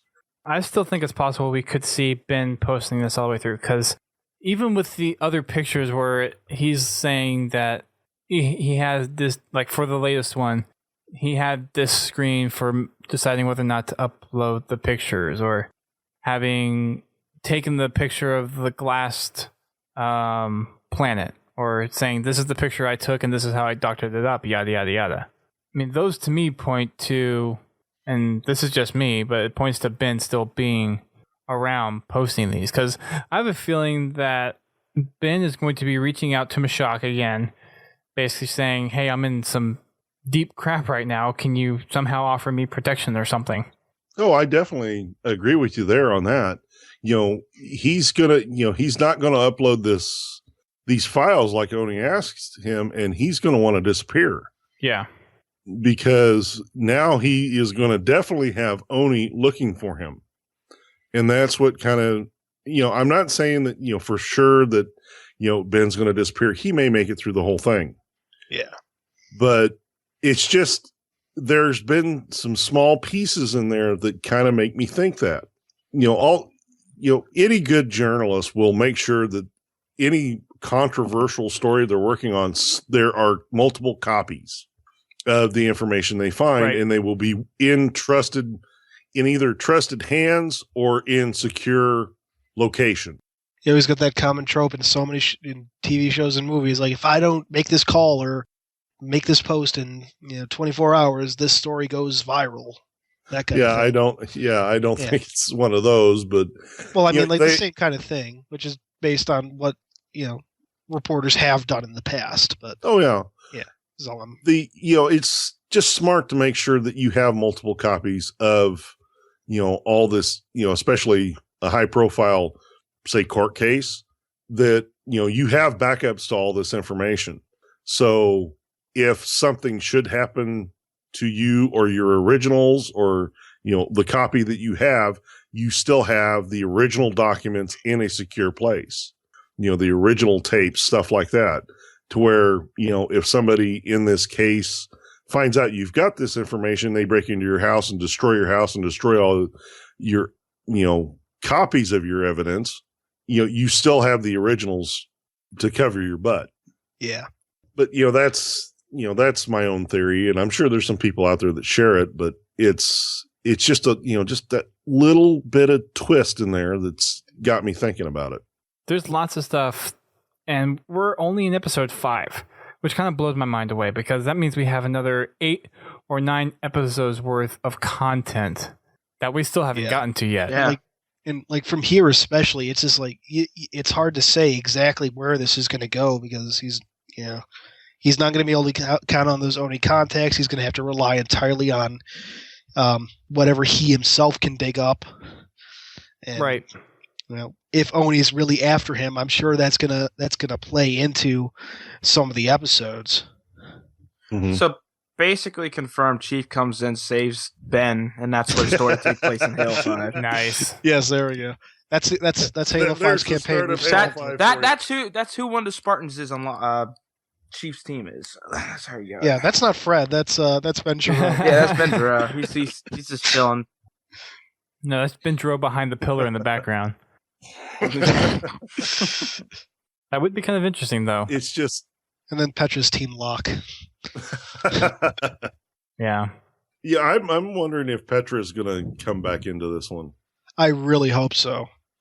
And making those Halo Evolutions connections again. I've been saying this for weeks, but I'll say it again. I really want to see this character, Parissa, who grew up with John and saw him die, and unknowing to her, met him again during the Battle of New Mombasa. I really want to see her come in and see what she has to say about her childhood friend, who's supposed to be dead, actually being the savior of the galaxy. Speechless. Yeah. I think the next big thing is Ben coming to the terms that they did actually use kids. Yeah, kidnapping is going to be huge.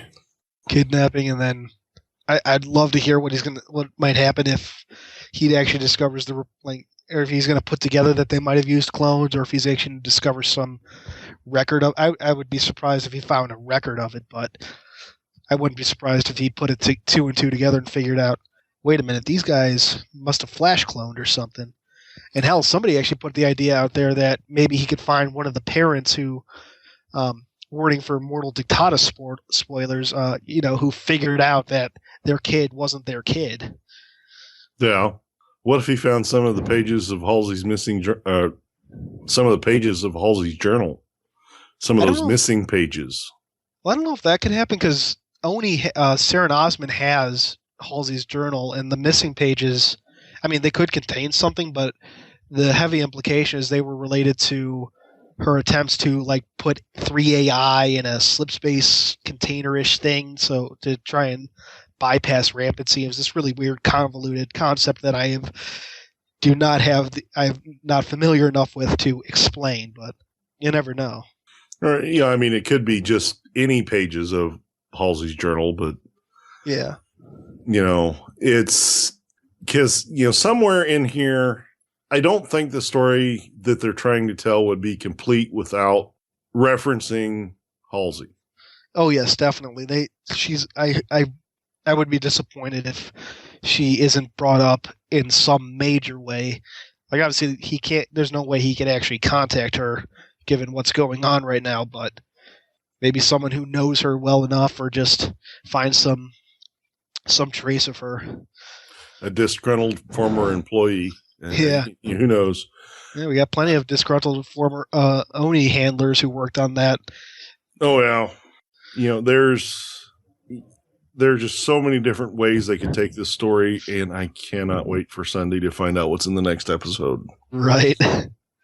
It gets your brain twisted just trying to figure this stuff out. It's still one of those things that we know a lot of the backstory, but we are starting to get little hints at how the story within the universe actually differs than what kind of we know as for the story. So that's interesting. It's this very surreal experience. Like, you know what's going to happen, but they don't, and even though we know it's going to happen, like, it's still really cool learning all these finer details. Like, meeting up with Ellie, the girl in the grass from Starry Night. It was like, that was probably really early on just the coolest revelation, to meet her and hear about those experiences. Yeah. Yeah, because that was actually new information. Yeah. Because I don't remember that being in any of the previous canon. I know it's a very small piece, but yeah, it's still cool. Like, everyone thought it was Kelly for the longest time. I remember back when that came out. It's like, hey, look, it's John and Kelly. Now 8 years later, nope. One of them is John. I never really had any thoughts of who the girl was, but I always kind of thought in the back of my mind, okay, well, that's John. Yeah. But of course, Bungie or nobody's ever confirmed that until now. It was just always a theory, but which is cool, by the way. Yeah. But to find out that this was his childhood friend and not one of the kids that got kidnapped was even better. Oh yes. Good stuff. Pens is saying, what about Lasky? What do you mean? Well, he gets married to Palmer, according to Bio. Him and Palmer are getting married, dude. They're in the back of. I honestly would not be surprised if that ever came to be, but I'm telling you, dude. Like the end cutscene in Halo 5 is them, like, John or Chief or whatever in the background, just like being the ring bearer, just like throwing. No, he's not going to be a ring bearer. He's going to be best man. All right, well, best man, whatever. But like, who would be the ring bearer then? Halsey with her like one arm, just kind of trotting along, or I don't know. No, because who's planning the Lasky and Palmer wedding? 343. What's going on? I mean, details. Oh, that's probably going to be Spartan Thorn. He seems like the type. Sarah Nosman. Oh. There you go. Dang. I would love to see Sarah They're Nosman. going to have Yip for the ring bearer. Oh boy. Yes. Anywho. Or that one grunt who survived every encounter with the Master Chief. Yeah. He got in. He's just, and that's when the Chief finally gets him. That would be epic. His rings! Stab! That would be kind of epic. Yeah, he like takes the ring and then instantly like stabs him in the back and it's like, here's the ring. It's like, Chief, what'd you do? Sorry, instinct. That would be pretty cool. Or it's like, this guy's been fucking up my kill count for years. My KD ratios always had this one draw offset, and now it's time to exact my revenge. Hide from me now, boy. Boo. Anywho, that's going to wrap it up, I think, pretty much for the episode this week. One thing that we had a revelation of just instantly after our last podcast last week actually has to do with a little bit of Halo 4, and I don't know if anyone has really thought about this too much. I know we've thought about it a little bit since bringing it up, but the time that Chief and Cortana have actually spent together is less than 6 months. He met her in August. 2 or 3 months, honestly. Besides Halo 4, it's only been 2 or 3 months. Yeah. It's August, September, October, November, December. So 5 months, probably a little less in total because of the time Chief would have spent in cryo. So it's surprisingly short. Like, especially like the first time I ever figured out like the time span of that first trilogy, it feels like years. But then you look at the dates and you're like, Halo 2 starts a month after the last game. What the hell? Yeah, no, it's crazy. Like Yeah. the one fact that thing you have. Go ahead, Bio. no, I was just gonna say the fact that Cortana has that much of an impact on somebody Yeah. after knowing him only for that short period of time. Granted, like there people were saying, "Oh, they've had like that other 4 years." He was asleep. Yeah. He wasn't having no brain activity unless there was some sort of like telekinesis going on between the two some way. But like there was no interaction. Like there was nothing going on between them. So those 4 years, Cortana was just thinking herself to death. Is basically what she was doing. Just thinking over, how are we going to do this? How are we going to get someone out there? Just different things like that. You've got to remember that, they've basically been in each other's minds for that 5 months too. Yeah. As I've always said, it's like, it's pretty the much quality been as close, as close as you can possibly get to each other for those 5 months. Yeah. It's it's like quality over, it's the quality of their time over the quantity spent together. Mm-hmm. They have a lot of interactions, that are very personal, that, they're not, illustrated in the books or in the games. Cortana knows stuff about Chief that, they don't publish because she is in his head. That's a really freaky idea. Like that. Yeah, that's it's not. It's no. kind of it is a kind of freaky idea. No, it's not kind of. It is a really freaky idea. But the fact that they develop this, this is a very deep relationship that they have. I wouldn't call it love, but I mean, it's a platonic love, is like what you could say. It's almost like this is your only sibling. Yeah, and that's how they, that's. And if you listen to the way they talk to each other, that's the kind of relationship they have. Is they tease each other. One of my favorite lines in the campaigns is when Chief rescues Cortana. How do you plan on getting us out? Well, I plan on shooting my way out. Mix things up a little. Yeah, it's stuff like that. It just reminds me, of how me and my brother. We used to razz each other and give each other crap in a fun way. We'd make comments similar to that. We'd state the the obvious stuff in the most sarcastic way we could think of. It's just and that's the kind of relationship I think they have. And people, they say that the death scene for Cortana was awkward, and I can see where they could get that from. But when she walks up and touches Chief's armor, it wasn't the fact that she was touching Chief. It was the fact that she was touching. Yep. She finally experienced something human. Because, she said, when she was talking about the sun, she's stating all this, scientific, facts about it. Yeah. But can I say that it's beautiful? Yeah. No. And, that's the relationship, that goes to their relationship. And at that very end, she finally gets, a piece of what it's like to be human. She gets to touch, she has a physical connection to Chief other than, the whole computer thing, which is, anyway. And they even hinted that, again, like talking about connecting media, they hint that in Halo Legends Origins Part 2, the very end where she's imagining herself being able to interact with Chief's cryopod. And, that's just like this idea coming full circle finally. Yeah, I don't want to know that she was in there messing with his dreams. Oh, boy. Well, no, like she was just imagining that she could touch it, but it was like this idea that was planted then and acted out, but... Yeah. Well, I mean, we can leave the rest of that to the fanfics.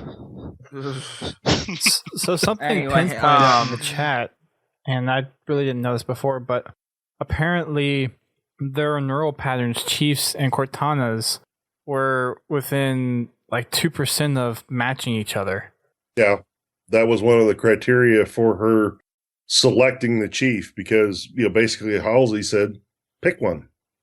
And she analyzed all the data and she found out that, her and Chief matched within 2%. which was within the parameters, and then she turns around and she writes a quick program to bring it down to 0.081%. And she was quick to point out, you won't find a better match. Yeah. I would just like to point out, Frank is Yep. teasing everybody on Twitter. Yeah, I had to minimize Twitter because he's been driving me nuts.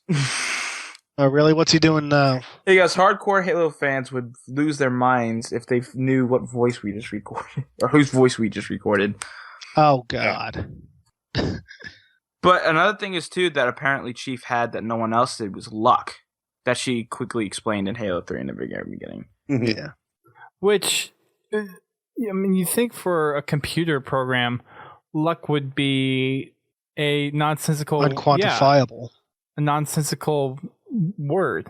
Cortana's not your average analytical computer program. Even within the context of Halo AI. She has, I mean, all the, fifth generation AIs they have an emotional subroutines that help them emulate human emotions.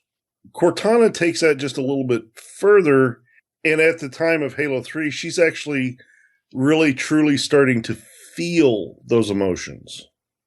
Yep. That was actually a big... Sorry. Go ahead. Yeah, that's the big difference between Cortana and we'll say, Black Box from the Kilo 5 trilogy, but even towards the end of that, he's actually starting to feel emotions. Or, it's a kind of a recurring theme, because now that I think about it, Sif from Contact Harvest, granted she was damaged, but even before that, she was starting to grasp human emotion. And, they're all based off a human brain. It's not that much of a stretch that they would start to actually have emotions. That's the whole thing with rampancy too, is that's the closest they come to experiencing true emotion is when they're going through rampancy. Mm-hmm. And they actually kind of play with that in Human Connection and Halo Evolutions, like the Gravemind kind of allowing Cortana to experience these memories of emotion from alien beings. Mm-hmm. Which I'm sure really helped her stability. Oh yeah, I'm sure. Well, after that. Awesome. So that's something I just wanted to bring up since we kind of talked to that offline afterwards. I can't remember if it was after last week's Hunt the Truth or if it was after the episode 447 that we did with Rectified. But we got on the topic of Halsey talking about the Spartans and then the relationship that Chief and Cortana had something, and then we actually, someone mentioned how short of the time they actually had together, and then we started getting on to that discussion. So that was just something interesting that I never really thought about, because for the whole game story, you're assuming that Chief and Cortana have been with each other for a long time. They know each other inside and out. They know their tactics. They know their thought patterns, yada, yada, yada. And to actually take a step back and think about that they really only knew each other for less than 6 months, it kind of gives you a different perspective on what the relationship may actually be in reality versus what we assume from the games. Well, wait a minute. When is it that John gets his second set of armor? What Halsey determined? No, I meant in the lore. It's in Fall of Reach in the book. I'm trying to remember what the date is, because this is even before they've actually started making the modifications to the Pillar of Autumn.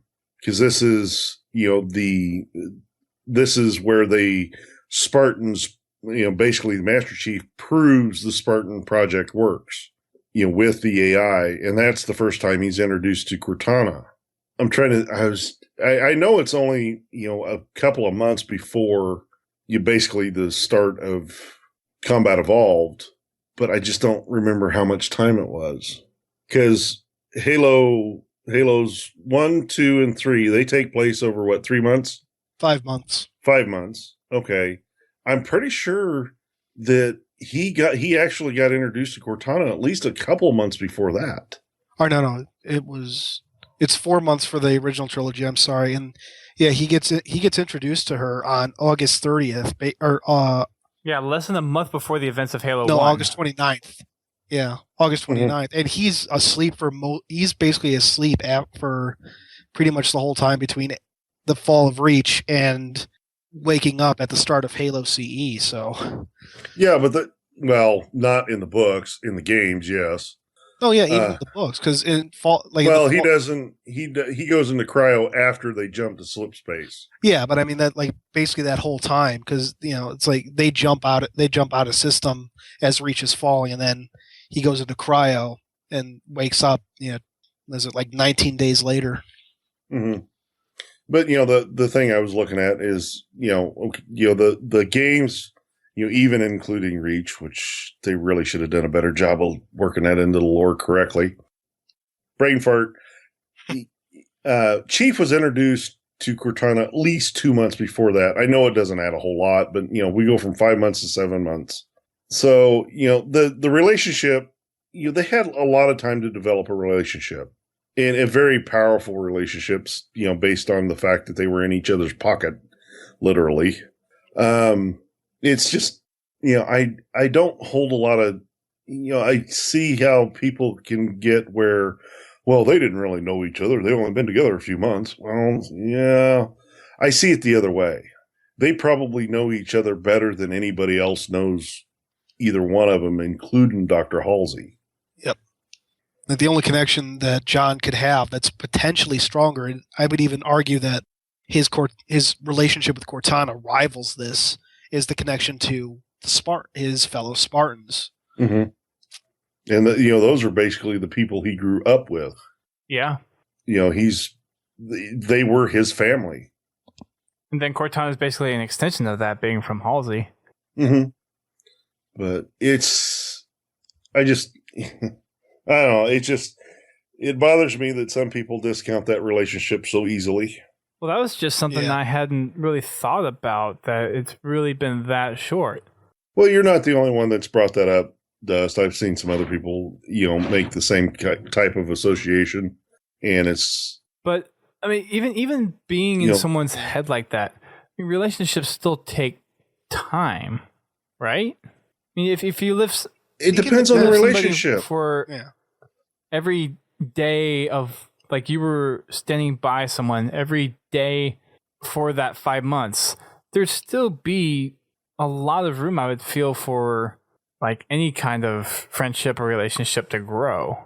I forget the exact saying how it goes, but it's basically you can know somebody for years and not know them, but you live with them a month and you know everything about them. Yeah. It's all, a lot of it has to do with how much contact you have with people. I mean, the people that you develop, your friends and stuff, how much contact do you really have with each other? Mm. Well, isn't that the case? Like, before you marry somebody, you live with them before you can actually see who they really are. Isn't like that how the term go? It's something like that. I can just take this right back to, myself. My wife, I have known since I was in 9th grade. I actually had her. She was part of my group in my cooking class in 9th grade. At that point, I was drawn to her. I wanted to get to know her. And I don't know why, because in school, I was an outcast. I was the one that everybody wanted to pick a fight with. That's beside the point. But I wanted to get to know this person. And over the course of the year, I got to know her. And, our relationship blossomed, and eventually we started dating, and then we were eventually married. And in that first 6 months, 3 months, month that we were married, I learned a whole encyclopedia's worth of stuff about this person I just married that I'd already known for 4 years. Okay, fair point. Relationships are based a lot on how much contact you have with someone. The more contact you have with somebody, like if you were living in the same house, the more you learn about someone. That's what their relationship was. They were basically living with each other. So, they had all kinds of contact. yeah, when he was in the cryotube, he was asleep. She was off running around the ship, stirring up trouble like she always did. But it's just the time they had together was so condensed, and they spent so much time together that I can see where they develop a very deep relationship in a very short period of time. And I would add to that Cortana was the first civilian that Chief really had contact with. Prior to that, it was this very strict military family. Mm-hmm. So it was a very different type of contact with her than he had with anybody. Even Halsey had I would say was a pretty formal relationship. Even though she always kind of considered the Spartans like her kids in a way. But Cortana's relationship was something entirely new to him. Yeah, all his other relationships were very structured. Yes, there you go. That's what I was looking to say. Well, we beat that one for a half hour. Anybody else got something? I mean, I'm kind of glad you kind of brought that up because I wouldn't have thought otherwise. And granted, I've never really been in a long-lasting relationship, so I guess I really don't know that much about it. But no, it's interesting that you bring it up that way. Hey, the old fart actually knows something. Very true. So, yeah, that will wrap it up for us tonight. It's a long podcast. Got a lot to talk about, obviously. We talked about the puzzle. We talked about episode 5 and a little Cortana blurb. So hopefully we didn't drown you guys out too much. I know the long episodes some people prefer. Some people don't because they are super long. But regardless, for those that are watching us on Twitch, thank you for sticking around with us. For those downloading us on iTunes or Zune or wherever you're downloading us from, thank you for checking us out. And of course, huge shout outs to Toa Freak for dropping by the stream tonight and imparting your words of wisdom regarding the artwork and Hunt the Truth. We really appreciate your time on here. I appreciate the chance to join you guys. I've heard a lot over the years, and it was great to actually be a part of this for the first time. Or for once. I'm glad to hear it. Hopefully we can see you back on in the future. I think that'd be really cool. I'd absolutely love to join you. Especially when everything is said and done with the Hunt the Truth stuff. It would be pretty cool to have a big group discussion about everything that's going on. That might have to be a Saturday podcast because I think that sucker's going to go for about 6 hours. Yeah. Especially since if this podcast is going to go, a lot of people think like right up to that Sunday before E3 starts.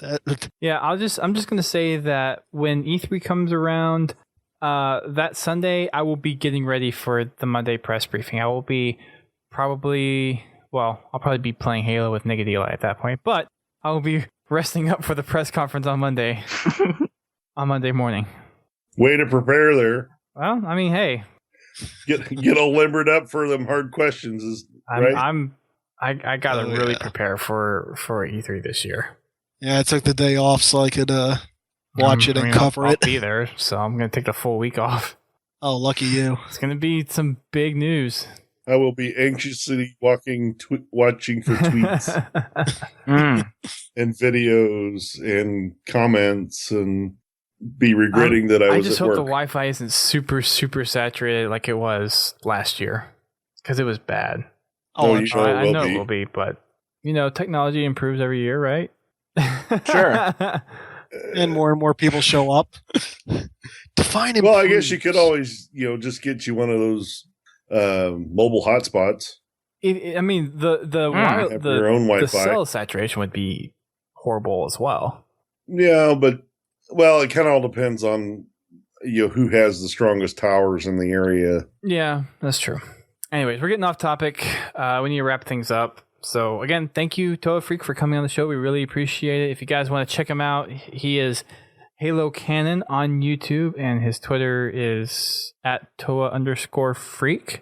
So make sure you guys check him out. He's been doing a really good job breaking down a lot of the Hunt the Truth stuff, and he did a excellent, or at least what I consider an excellent job breaking down the cover art that we got for Halo 5. So again, huge shout outs to you, dude. You've been doing a great job.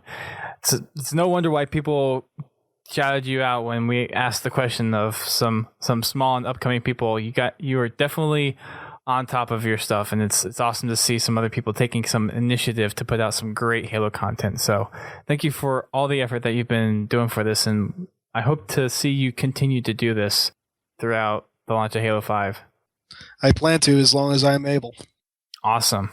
The next podcast we'll be doing, obviously, will be tomorrow. We'll be bringing up some of the Halo news stuff. It's kind of a little light now, but we do have some tweets from Josh Holmes that we had a little bit earlier past week that we wanted to address, and a couple of little other things. Tomorrow is probably going to be somewhat of a light show compared to what we've had in the past, so we'll probably focus a little more on some community stuff, but make sure you check that out tomorrow. And of course, that's Thursday at our normal time of 8:30.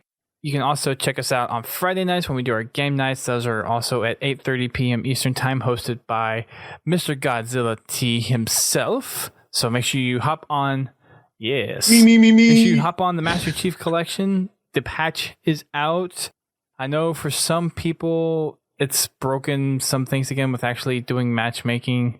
I've actually heard more people say they can't actually find games now than they could with the last patch. I don't know if that's networking issues, or because I know wasn't part of April's Xbox update some networking stuff as well. They fixed some networking on. Yeah.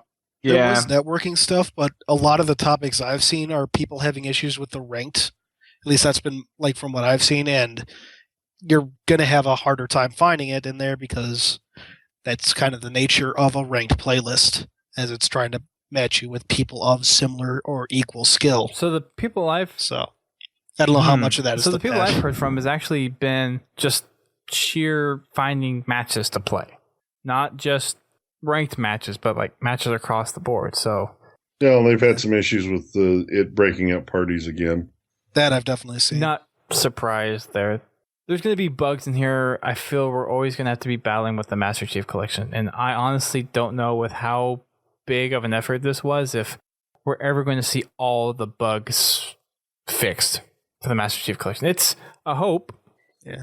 Well, I think there's always going to be bugs. It's just a matter of how big they're going to be. I mean, at least we're getting to the point where we're taking 2 steps forward or 3 steps forward and only 1 step back. So, it's getting better. The latest patch did break some stuff, but they're getting it figured out and getting it to where you have a stable platform to play the game. It's just they kind of went backwards a little bit this time. But they got some cool features implemented. I know Griffball is super happy with the Halo 3 Forge stuff, and there's quite a few people that are happy with having ranks finally being rolled out into other playlists. So that's a plus. But again, game stability, I think, is number one priority here, closely followed by party stability, and that's still buggy. Yeah. To say the least. Mm-hmm. So other than our game nights... Well, here's hoping for the next one. Yeah. Other than our game nights, you can check out our social networks. We're on Twitter, Facebook, YouTube, Instagram. I think that's about it. And Twitch, obviously. We're broadcasting right now on Twitch, and we do our game nights there. So follow us, subscribe to us, do whatever to check us out on all of our social networks. And then also check out the podcast network. That's thepodcast.com, where you can find other great shows like Critscast, Guardian Radio, Work in Progress, How to Murder Time, and The Learning Cliff. Great gaming podcast if you're looking for some other content to listen to, or some of the games that you might be interested in. Critscast is a Team Fortress 2 podcast. Guardian Radio is a Destiny podcast. The Learning Cliff is an EVE Online podcast, and then the other two are kind of mixed hodgepodge of stuff. So if you're interested in those kind of games, those would be good gaming podcasts to check out as well, if not just for listening to some other great quality gaming podcasts. We're also looking for submissions for screenshots to post up on our front page. So if you know people that take good screenshots, or if you have some of your own screenshots, we'd love to see them. You can share them to us via Twitter, Facebook, post them in our forum, send it to us in the submission email, whatever. As long as you can link it to us, we'll be more than happy to look at it and consider posting it on our front page. We want to see more screenshots, so if you know people that take screenshots or want to take screenshots, please point them in our direction. We want to make this a recurring thing. Right now, it's like every 10 days. But if we get some more people on board, we'd like to do it weekly and then maybe do a monthly screenshot recap video that we can put up on our YouTube channel. So we're looking for people to submit stuff to participate in that. And we're also looking for other ways for community participation as well. If you have any ideas, we would love to hear that as well. Just drop by our forums. We have a section there in our Podtacular discussion talking about ways to help improve the site, the community, all that stuff. So we'd love to see you participate that way, and we'd love to see you participate on the forums as well. We have a couple threads going up. One, of course, talking about the Hunt the Truth campaign, other threads regarding Halo 5, New Blood, other books, other projects. I think there's a thread up there about an Arma 3 Halo mod that's up there. I think there's a thread up there talking about the Sins of the Prophets, which we do still plan on having on. We just haven't set a new scheduled date for that yet. We are going to be talking about New Blood in a couple of weeks. So I believe on the 14th is going to be our New Blood discussion. So if you are reading that and you want to hear our discussion on it, you might want to be finished by that time, or else, spoiler alert, just putting that out there. Again, thank you everyone for listening to this long and daunting episode. Hopefully we didn't talk your ear off too much, and hopefully you enjoyed our little show for tonight. And again, huge thanks to Toa Freak for taking time out to be on the show. We love the work that you're doing. Keep up the great work. And until next time, keep on fragging Oni agent spook people that sedate you. And yeah, I don't know where I was going with that, to be honest. Nice short one there. O and I. Definitely O and I. Keep on fragging O and I. Office of Naval Intelligence.